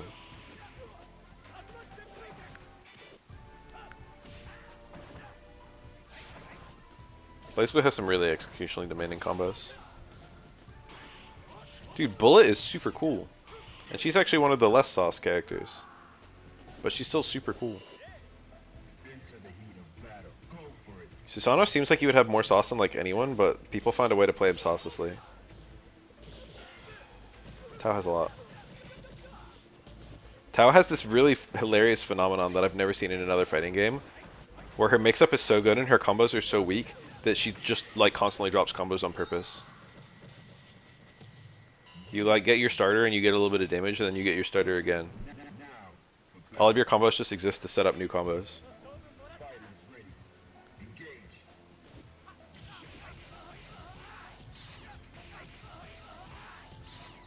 Random jab, yeah. She plays rock, paper, scissors with her jab. And if you do it in the mirror, the one who wins the rock, paper, scissors wins the encounter. Platinum is another character that's only sauce.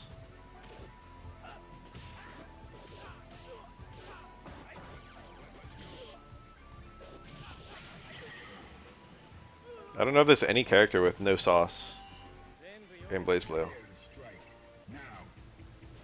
Taker has some. The entire mechanic of fucking magnetism is saucy.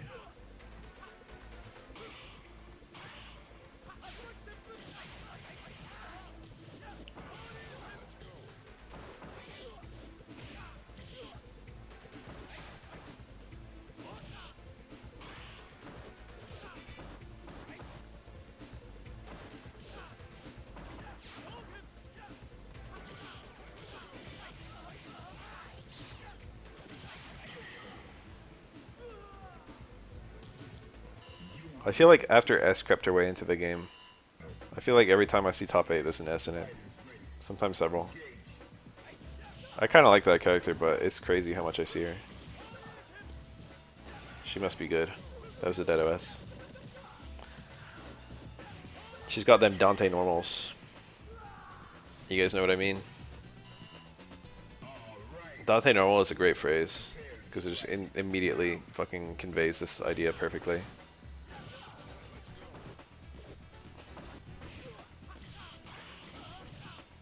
Nine's daughter, what, Kokonoe? Remember when she was top tier for a little while? That shit was fucking crazy. Yeah, Dante normal is when, even when it doesn't kind of work in the optimal way that you kind of set out to do it, it works anyway. There's like no real fail condition for it. It's when all the imprecise, like, alternative ways you can land it just still work. Because the normal is that big and that forgiving. Dante and Virgil both have Dante normals, and they can just fucking just do a magic series on an opponent directly over their head and have it work, and have the characters swap combo directions on every hit and still have it work. That's Dante normals right there. You know, it's fighting games. Weird shit happens all the time, right? Another dead OS.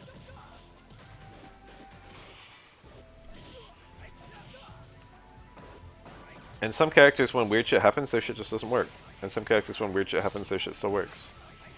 Yeah, Son of Sparta normals.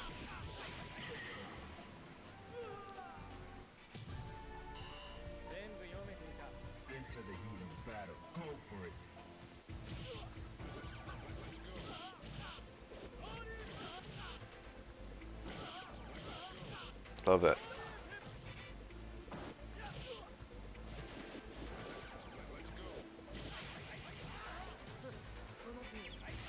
Yeah.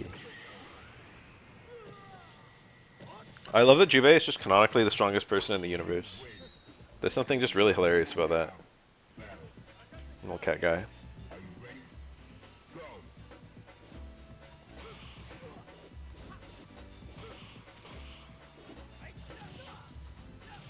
Or maybe it's Hakumen, I don't remember.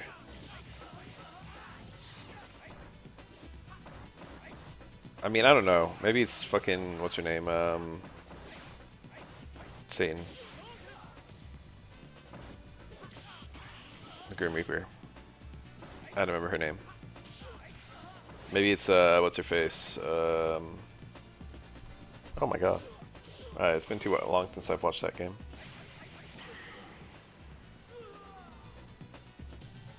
Rachel Alucard. She's supposedly very high power level. Yes, it's Jin in a costume. That's a spoiler. You just spoiled the whole game for everyone. Now they can't go back and play Calamity Trigger because you spoiled it.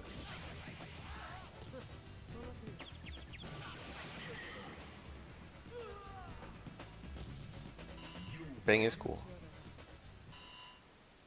Bang is like the most cool character I've ever seen in a video game.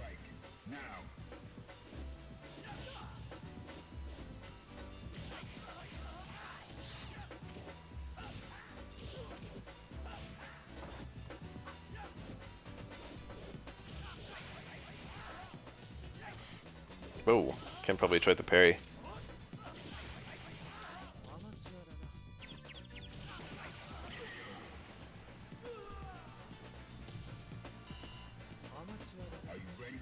Damn, the same quote as his taunt. Lazy ass Capcom. They should have done a different recording of that line. For the taunt and for the win pose. That would be Soul.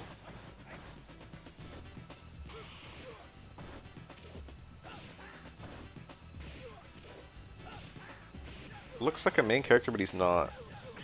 Naoto. I think he's from like a spin-off thing. I actually hate 1.3, it's shitty.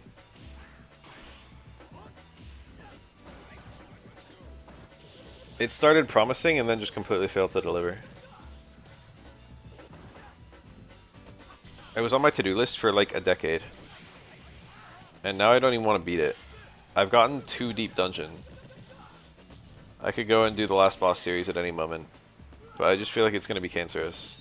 It was already so cancerous fighting, what's his face? Dice of Dark.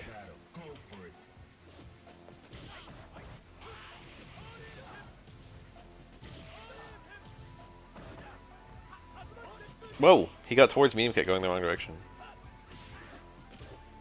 It goes way too fucking hard. Even content, I picked that version because I didn't want it to go nuts with the difficulty. And it's still so fucking difficult. Oh, he got the stay medium kick that didn't launch. Did you guys see that? Close stay medium kick that didn't launch. It's because it only launches on its first active frame.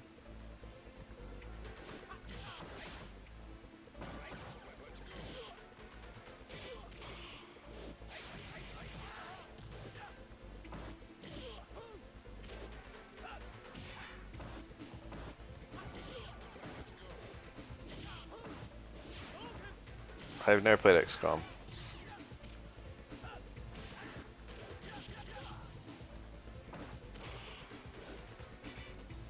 The versus Chocobo fight was actually one of the most cancerous fights in the whole game. It was very miserable. It was very shitty. There were just 3 Chocobos during that battle. It was fucking 11 enemies or whatever. And 3 of them could just fully revive every single dead enemy with full HP. And every single one of those Chocobos could like 2-shot everyone in my party.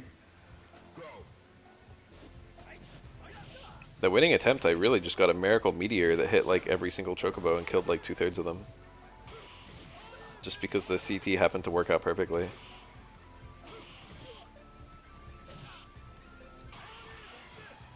Cool.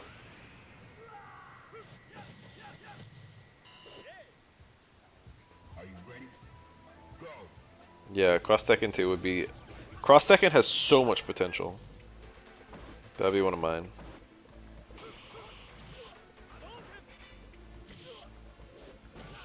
Oh wait, do you mean like, not like an update, but just people playing the game again? In that case it would be SF4 Omega.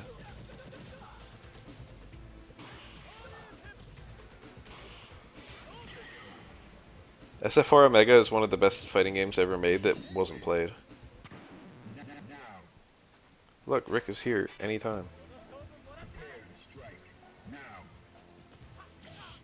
I want to see, like, it's fine when I play the game, or when Ricka or fucking whoever plays the game. But don't you want to know what Smugs Dudley would have looked like? Omega Dudley? It would have been so fucking sick. Don't you want to know what fucking, I don't know, Misei's Omega Makoto?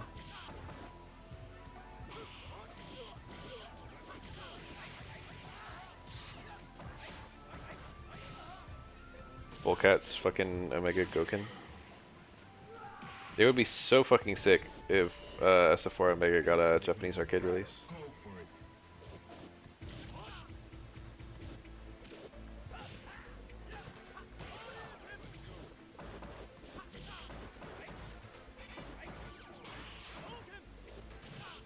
Omega's not even that weird. A lot of people overstate its weirdness. A lot of people only remember it for the infinites. It's an insanely good and very slept on game. 2 hits only. You don't need all 3. When people do 2 hit confirms, they usually do it with 2 low shorts. It's kind of weird to see low short low jab. It's kind of just worse.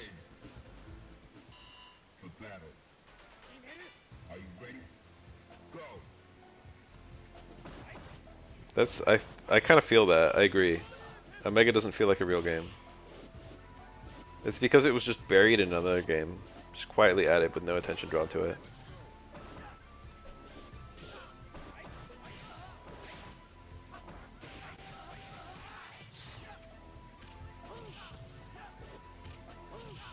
There you go. Glar with the reasoning.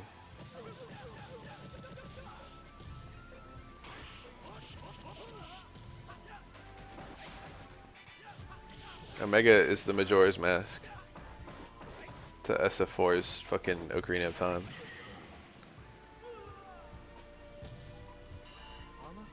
Everyone knows stuff about the Omega character that they researched and then knows nothing about the rest of the cast. It's kind of funny in that way. They just know stuff about their Omega main, or the Omega version of their main. That's a really hilarious phenomenon about Omega. And that's because it was never played competitively.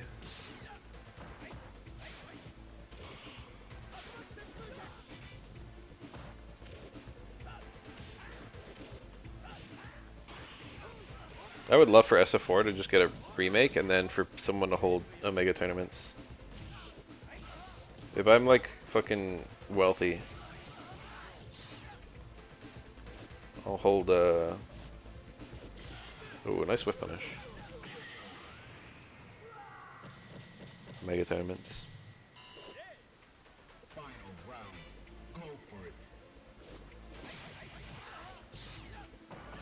Both Cross Tekken and Marvel vs. Capcom Infinite kind of had everything wrong that could possibly happen.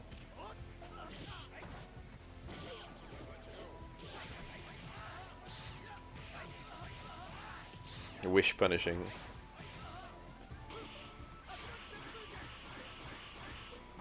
Oh well, you know, it was a nice parry anyway. Oh, you hit him. Should have committed.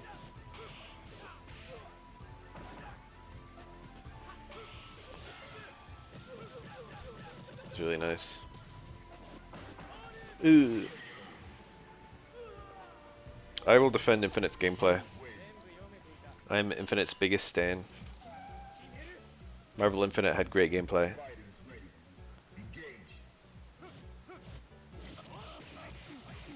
I think XT was only released on Games for Windows Live and not on Steam. And now Games for Windows Live is like kaput. SFXT is also really good, but it could have been a lot better. Oh, it is on Steam? Okay, I don't know. Can't buy it. Okay, I don't know. I don't know.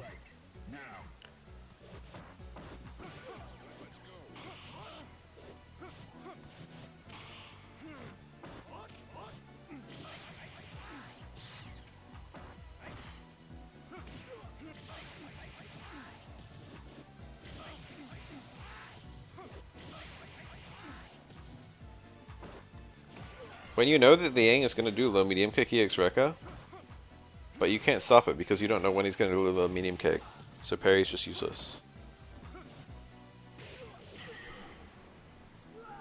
A lot of the cast works at on this principle at top level play.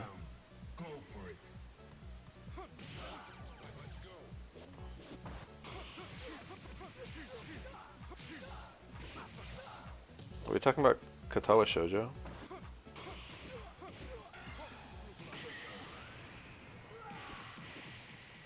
I beat that game once. I did the Lily route because she was cute.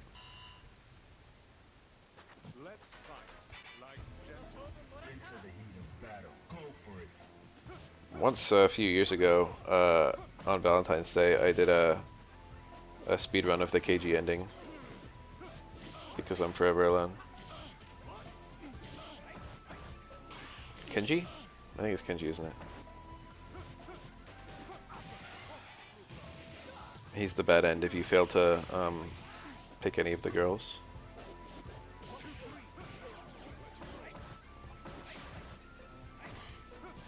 Yeah, it does seem like it seems like it would be a fetish bait game, but actually it's just a pretty cute VN. I got to an arrow scene. Okay, this is actually going to be very telling about what I am as a person, maybe. I was really into it, and I was like almost falling in love. I was like, this is a beautiful story, and I'm really starting to feel things for this character.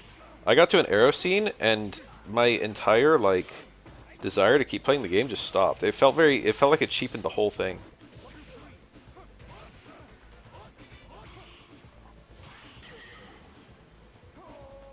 I was like anticipating it too. I was like, oh yeah, the arrow scenes, woo, yeah. Oh boy, oh boy. And then I get to it and it's just like, wow, this is, I don't know. No. There wasn't even a first time. I think that's really what happened.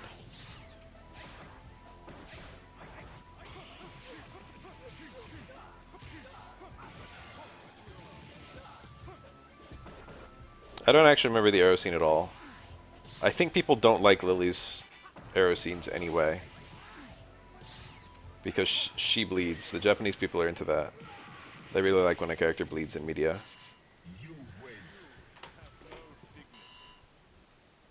If you know what I mean. And a lot of other people who are not Japanese are like, oh.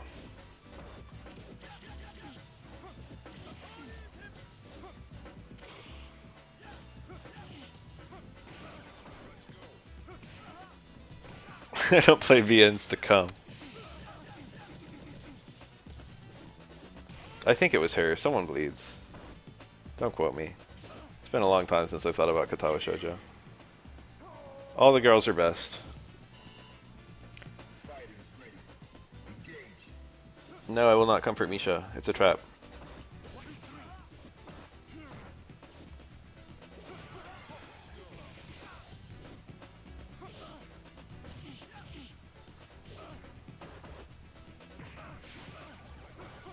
Why is Dudley airborne for the startup of EX Machine Gun Blow? I hate this damn game. No, I never actually did that route. I just know about it because it's famous.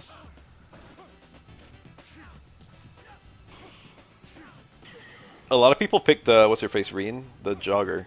Because at the beginning of the game, you're told you have a heart condition and, like, you need to exercise. And then she's, like, one of the earlier girls you talked to, I think, and she's exercising. And a lot of people just like, oh, like, I'm supposed to exercise. I'm following my doctor's orders. Go jogging with fucking Reen. Was Reen the jogger? No, Emmy's the jogger. She has no legs. I think the most common one I saw people discussing was the burn victim. I think she was kind of the cutest if you knew nothing about the game at all.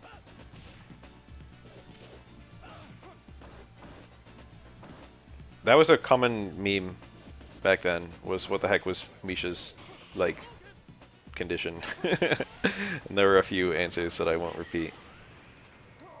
A few gags. ADHD is a decent guess. It's more forgiving than the other ones. We don't know, it could be anything. I mean, the player's there for a heart condition. We never find out over the course of the game what's wrong with Misha. It could be nothing. I think there are normal students that go to that school who aren't handicapped.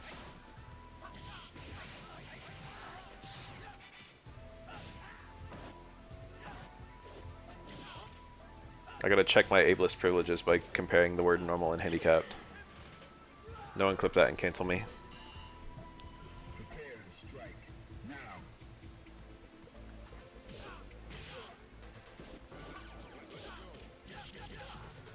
Oh, what? So handicapped people aren't normal?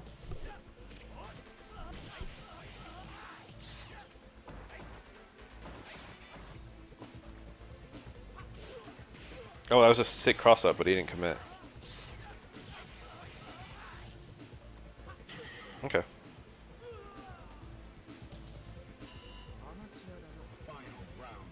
Oh yeah, she might just be a translator. I don't know if she says that, but it's very believable given the context of the game. Well, it was nice parries anyway. He did parry block, unfortunately, trying to anticipate a DP cancel. It was a simpler time back then. That was before Harambe got shot and the timeline got all fucked up.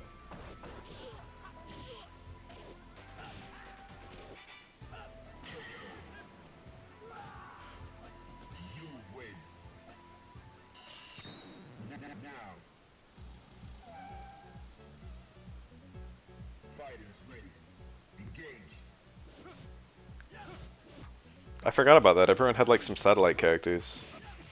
You like met families and shit. Harambe was 2016, I think, yeah.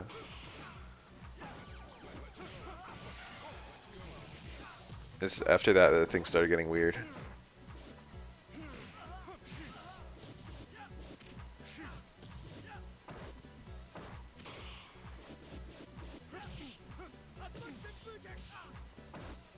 Girl with one hand. There was a girl with no hands.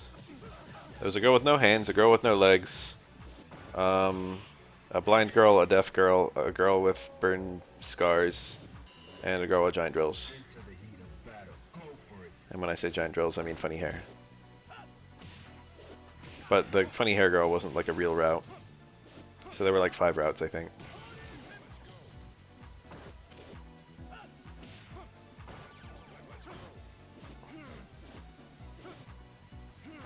It's okay. It's kind of satisfying to land. It doesn't cancel in this game.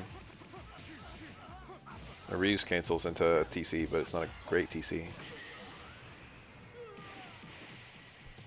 Dark skin girl with one hand missing. I don't know what the fuck you're talking about.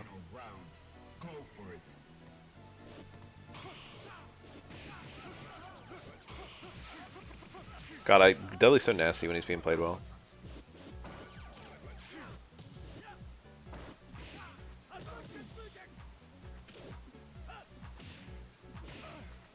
Oh, maybe.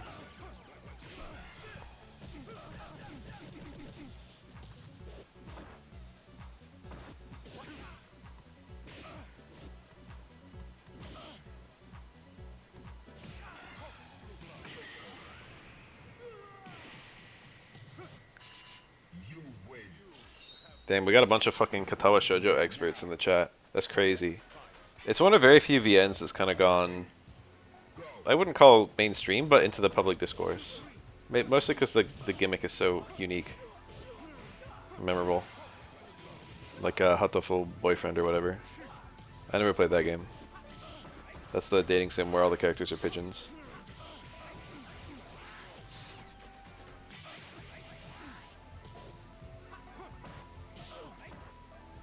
Doki Doki Literature Club is mainstream, yeah. Damn, that's so sad.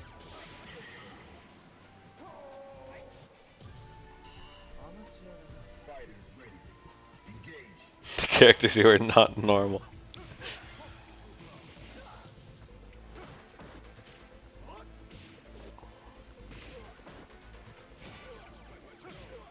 Ooh, no, look at these fucking resets. KFC VN, I think that was a joke.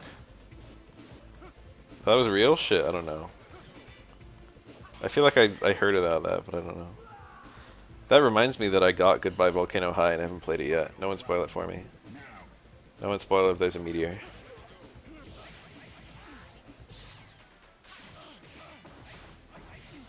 That's a VN, right? I think it is. Ugh.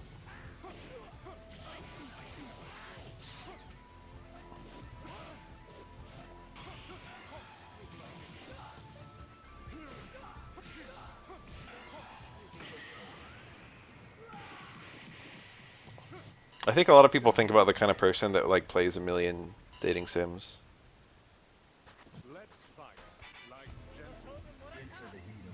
That reminds me that there was a VN for Vita set in the BlazBlue universe, and I got it not knowing it was a VN, and I played it for like 3 hours waiting for the gameplay to start. X-Blaze was the name of the game. I think it is actually genuinely set in the BlazBlue setting, BlazBlue universe, but it's like several hundred years before the BlazBlue takes place, and there's like no characters that are shared.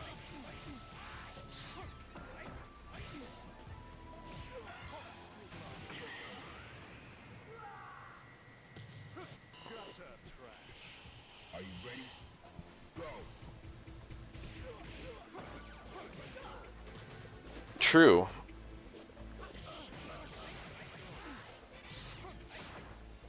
The Vita actually had no games.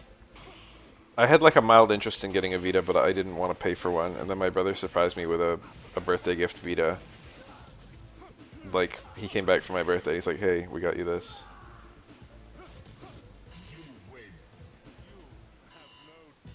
It's because there was a really bizarre thing that happened to me.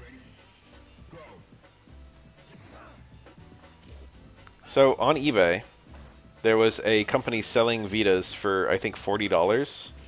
And they had, like, supposedly a lot of them, and they were selling like crazy. It was like, you know, so-and-so sold in the last hour. You know how eBay tells you that stuff, or at least they used to.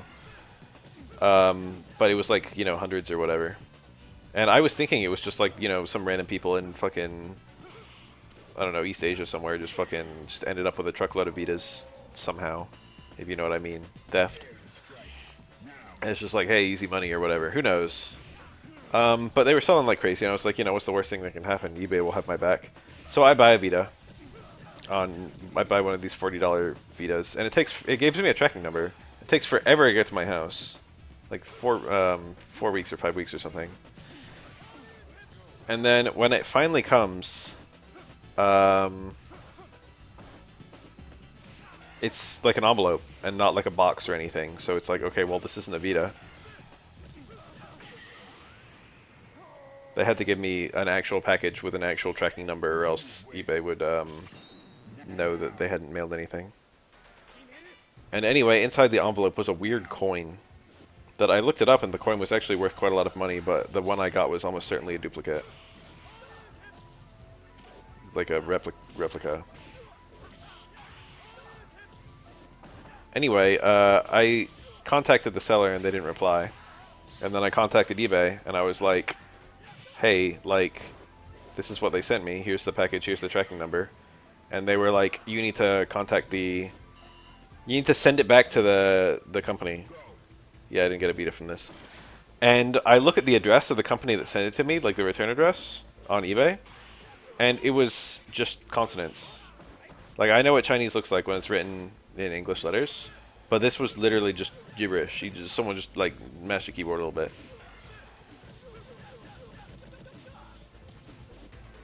And I didn't send them a letter or send the thing back. I was like, eBay, do you really want me to, like, post this back to this address? Because this is just not going to go anywhere. And the guy who was looking at it was just like, okay, yeah, we'll give you a refund. So I ended up with a weird coin, which I immediately misplaced. I have no idea where it is. And then I told my brother about that. He got all 6 hits to that throw. And my brother thought it was hilarious. And then he just showed up at my house for my birthday with a Vita. It's like, hey, you wanted this, right? Like, I didn't want a Vita, but I wanted a $40 Vita. If the coin was original, it was probably worth a good $200, so I could have bought a Vita with it. It was like a fucking commemorative coin from like some South American country that was supposedly quite rare and valued by coin collectors, but I'm pretty sure it was a counterfeit.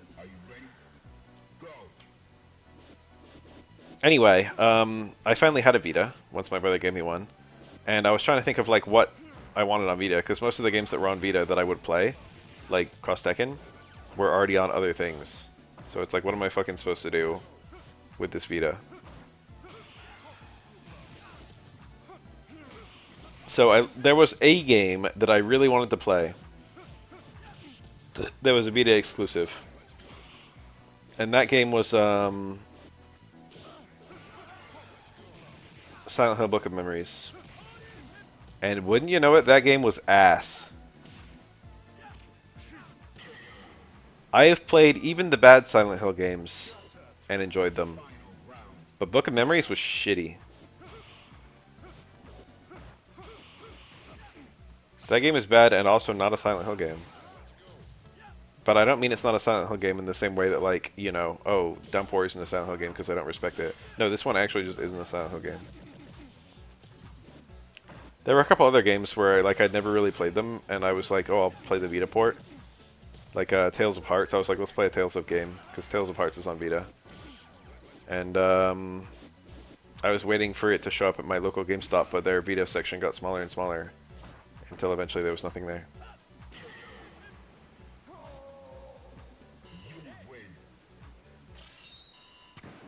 Shattered Memories is a good game. I actually like every single Silent Hill game except Book of Memories.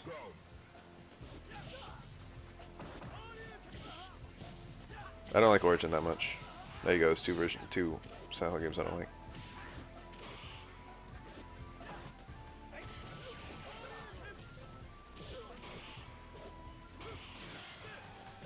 I like all the Silent Hill games, but I think the only actual good ones are like 1 and 2. I don't think there was an appeal of the Ouya at all. It was cheap. Ouya was like... It was like the experimental version of what all the fucking Chinese handhelds ended up being today. You know what I mean? Like, it was the OG of what people eventually started using the Raspberry Pis for, which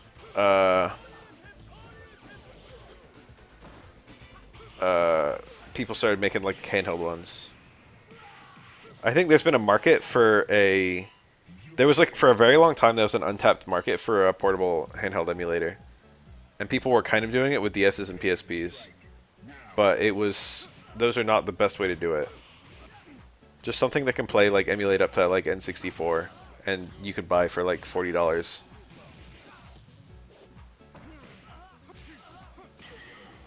Yeah, nowadays you can get an entire, like, SBC for doing way better than what the Ouya did. And they're not even that expensive. You can get like a good SBC for a little over $100.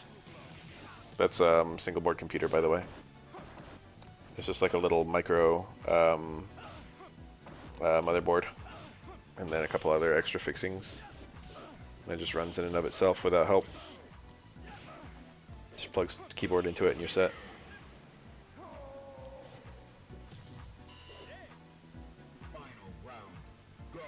Three and 4 are okay. I think 4 is a great idea executed terribly. And I think 3 is... I don't know. To me, it kind of... There are things about it I really like, in the way that it continues 1. But I kind of feel like it loses the thread a lot. It's just a weird game. Like, I feel like I forgot what I was doing between the start and the end of 3. It's very unfocused. 4 is just frustrating to play. The room is top tier. Especially slowly unlocking more and more of it until you find, you know, spoiler. But all the...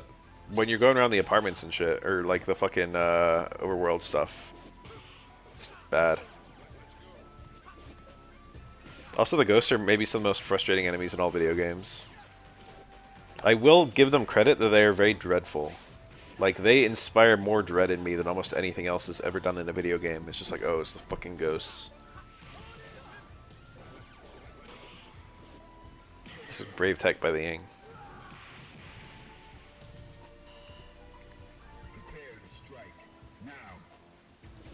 Walter's even worse.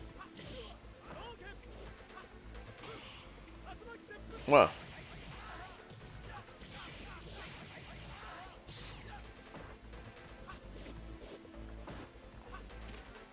Old RE3's Nemesis.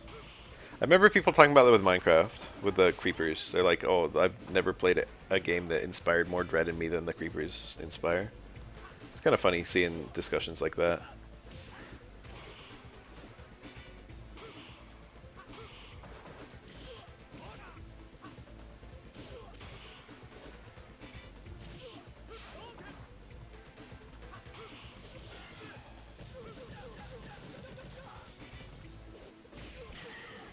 Oh, you know what is very dreadful in a good way? Is the way that the room starts being a safe zone late into the game. That is 10 out of 10. That is amazing gameplay design. I will defend that to the death. That is one of the best things our SH4 does.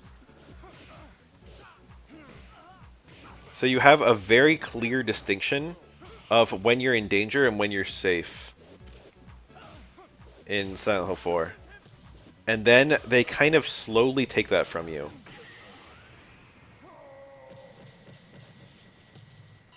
There's an area you can retreat back to where you can kind of gather your bearings, redo your inventory, and you recover health all the time you're there.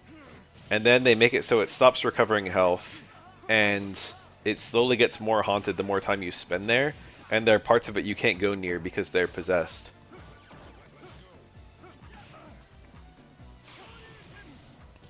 And it just takes this previously safe area and just makes it awful. And I think that's a really... It makes it so you just never have any, like, relief. And in a horror game, I think that's really well executed. Silent Hill 4 has some amazingly good ideas.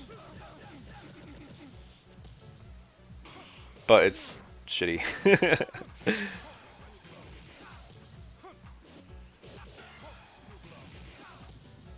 Anyone remember Haunting Ground? Whoa! Who, Walter?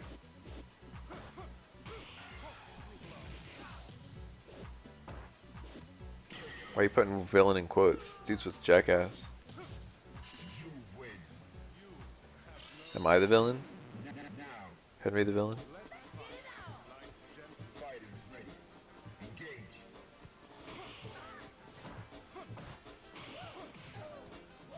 Wow.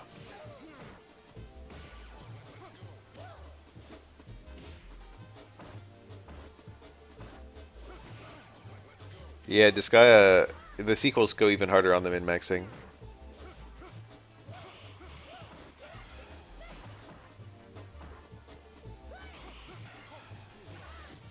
Ugh.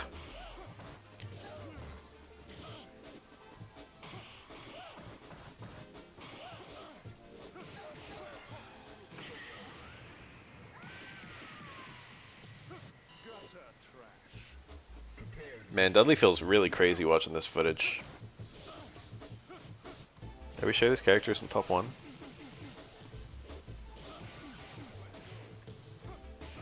I have an unread text.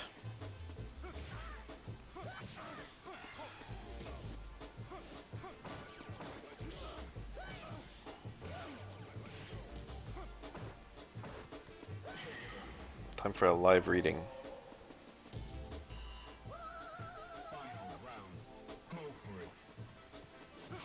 Nope, no live reading. My mom and my brother texting back and forth, and I just missed it from yesterday.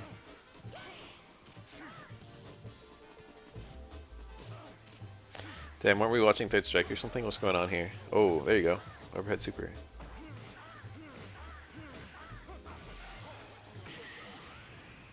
That's just not even that hard. That's a nasty thing. It's pretty easy. Back walk down my mouse. I think it depends. The easiness depends on the opponent.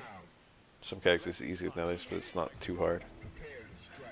Some characters you can't do it at all. You only get like a very short version of it, rather.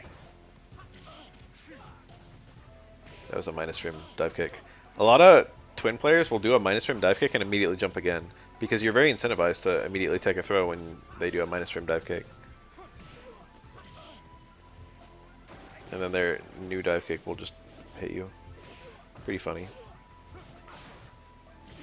It's actually not neat at all. It's awful.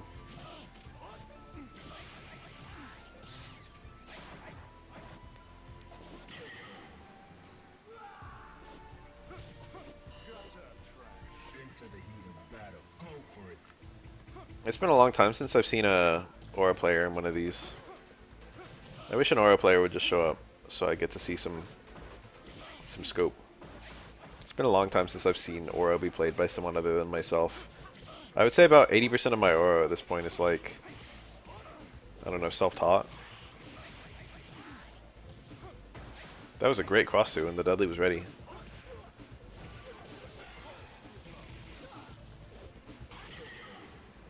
I think I would get much better if I just saw just alternative strategies that I could kind of selectively choose to apply or not.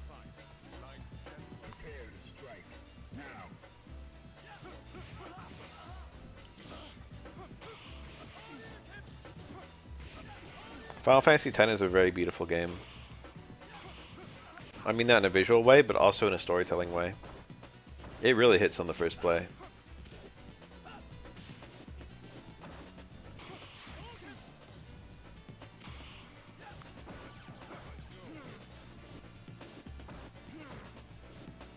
The world is really good. And the characters are all very strong. I am a 9 enjoyer. I have a playthrough of 9 on my YouTube. I killed the friendly inn. If you know anything about 9, well, you'd actually need to know quite a lot about 9 to know that's a thing. The hardest boss in the game is actually not Ozma, but a tiny little sheep guy.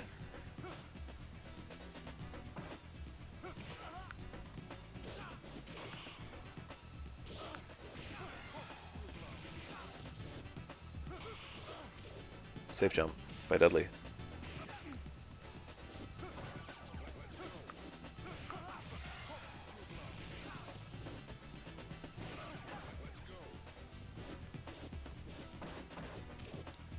Yeah.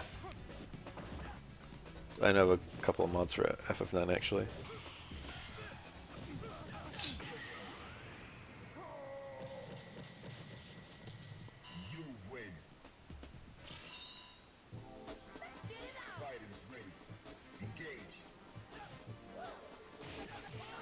My most recent play of Final Fantasy IX, I actually caught 99 frogs for the first time ever. Or 100 frogs or whatever it is. I have a little story about that, it's kind of funny. When I was a mere bab, I had a codebreaker for the PS1, which is like a Game Shark. And, ooh. And I put on a cheat that as soon as you catch 1 frog, you get 100 frogs.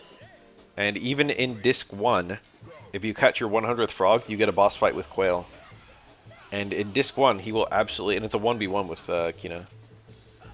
And in Disc 1, he will absolutely fuck you. That was a really tricky double dash.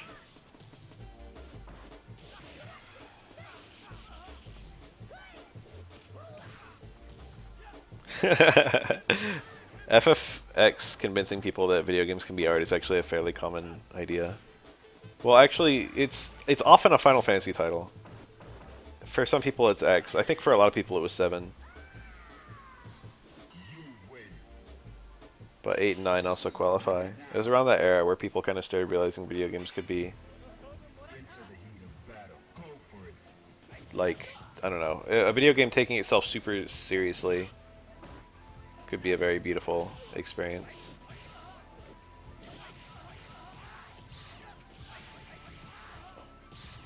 I was convinced video games were art when I played Barnstormer for the Atari 2600. I was like, oh, this is it. That's art right here. Or is it Barnstorming? I've never even played that game. I was just making that up. I've always wanted to do a stream of the worst game I've ever played. You guys would probably enjoy it. I wouldn't, but, you know, that doesn't really matter, right? It's kind of even better if I don't enjoy it. The worst game I've ever played is a DOS game called Dino Lost in Bedrock. It is really bad. Like, when you think about bad games, you probably don't have a concept for how bad some DOS games were. Whoa, you've seen that game.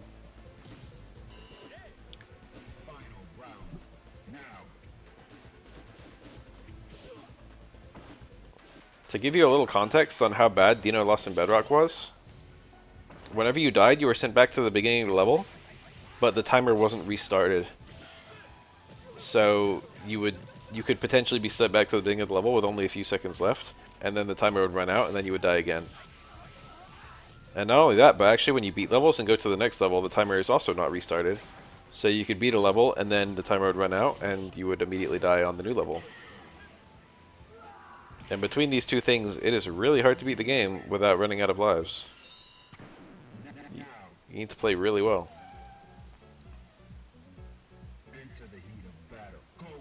I actually have a very high power level of RPG Maker games. When's Baff plays Shattered Samurai?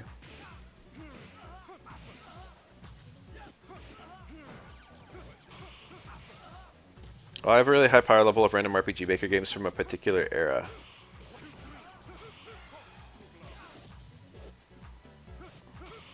Because I never played anything from like RPG Maker MV or whatever. All of my gaming was done back in RM2K and RM2K3.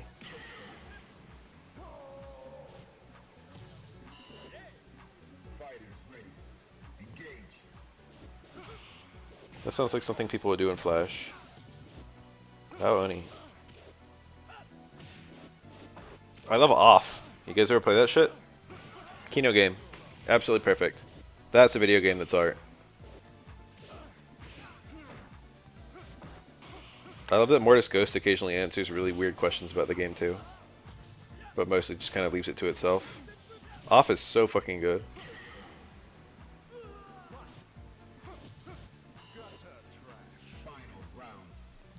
The combat is a little bit sus. Everything else is good. Auto battle is really crazy powerful in that game because it makes, good decisions very quickly, but it doesn't heal. So you have to turn off the auto battle to get your healing off. And everything, like, you don't get pausing for menuing or whatever. So it's very easy if you're just not very fast with your menuing to kind of get owned. Signalist, no, actually. Space Funeral, also no. I remember nothing about Off, even though I remember beating it. The game is now off.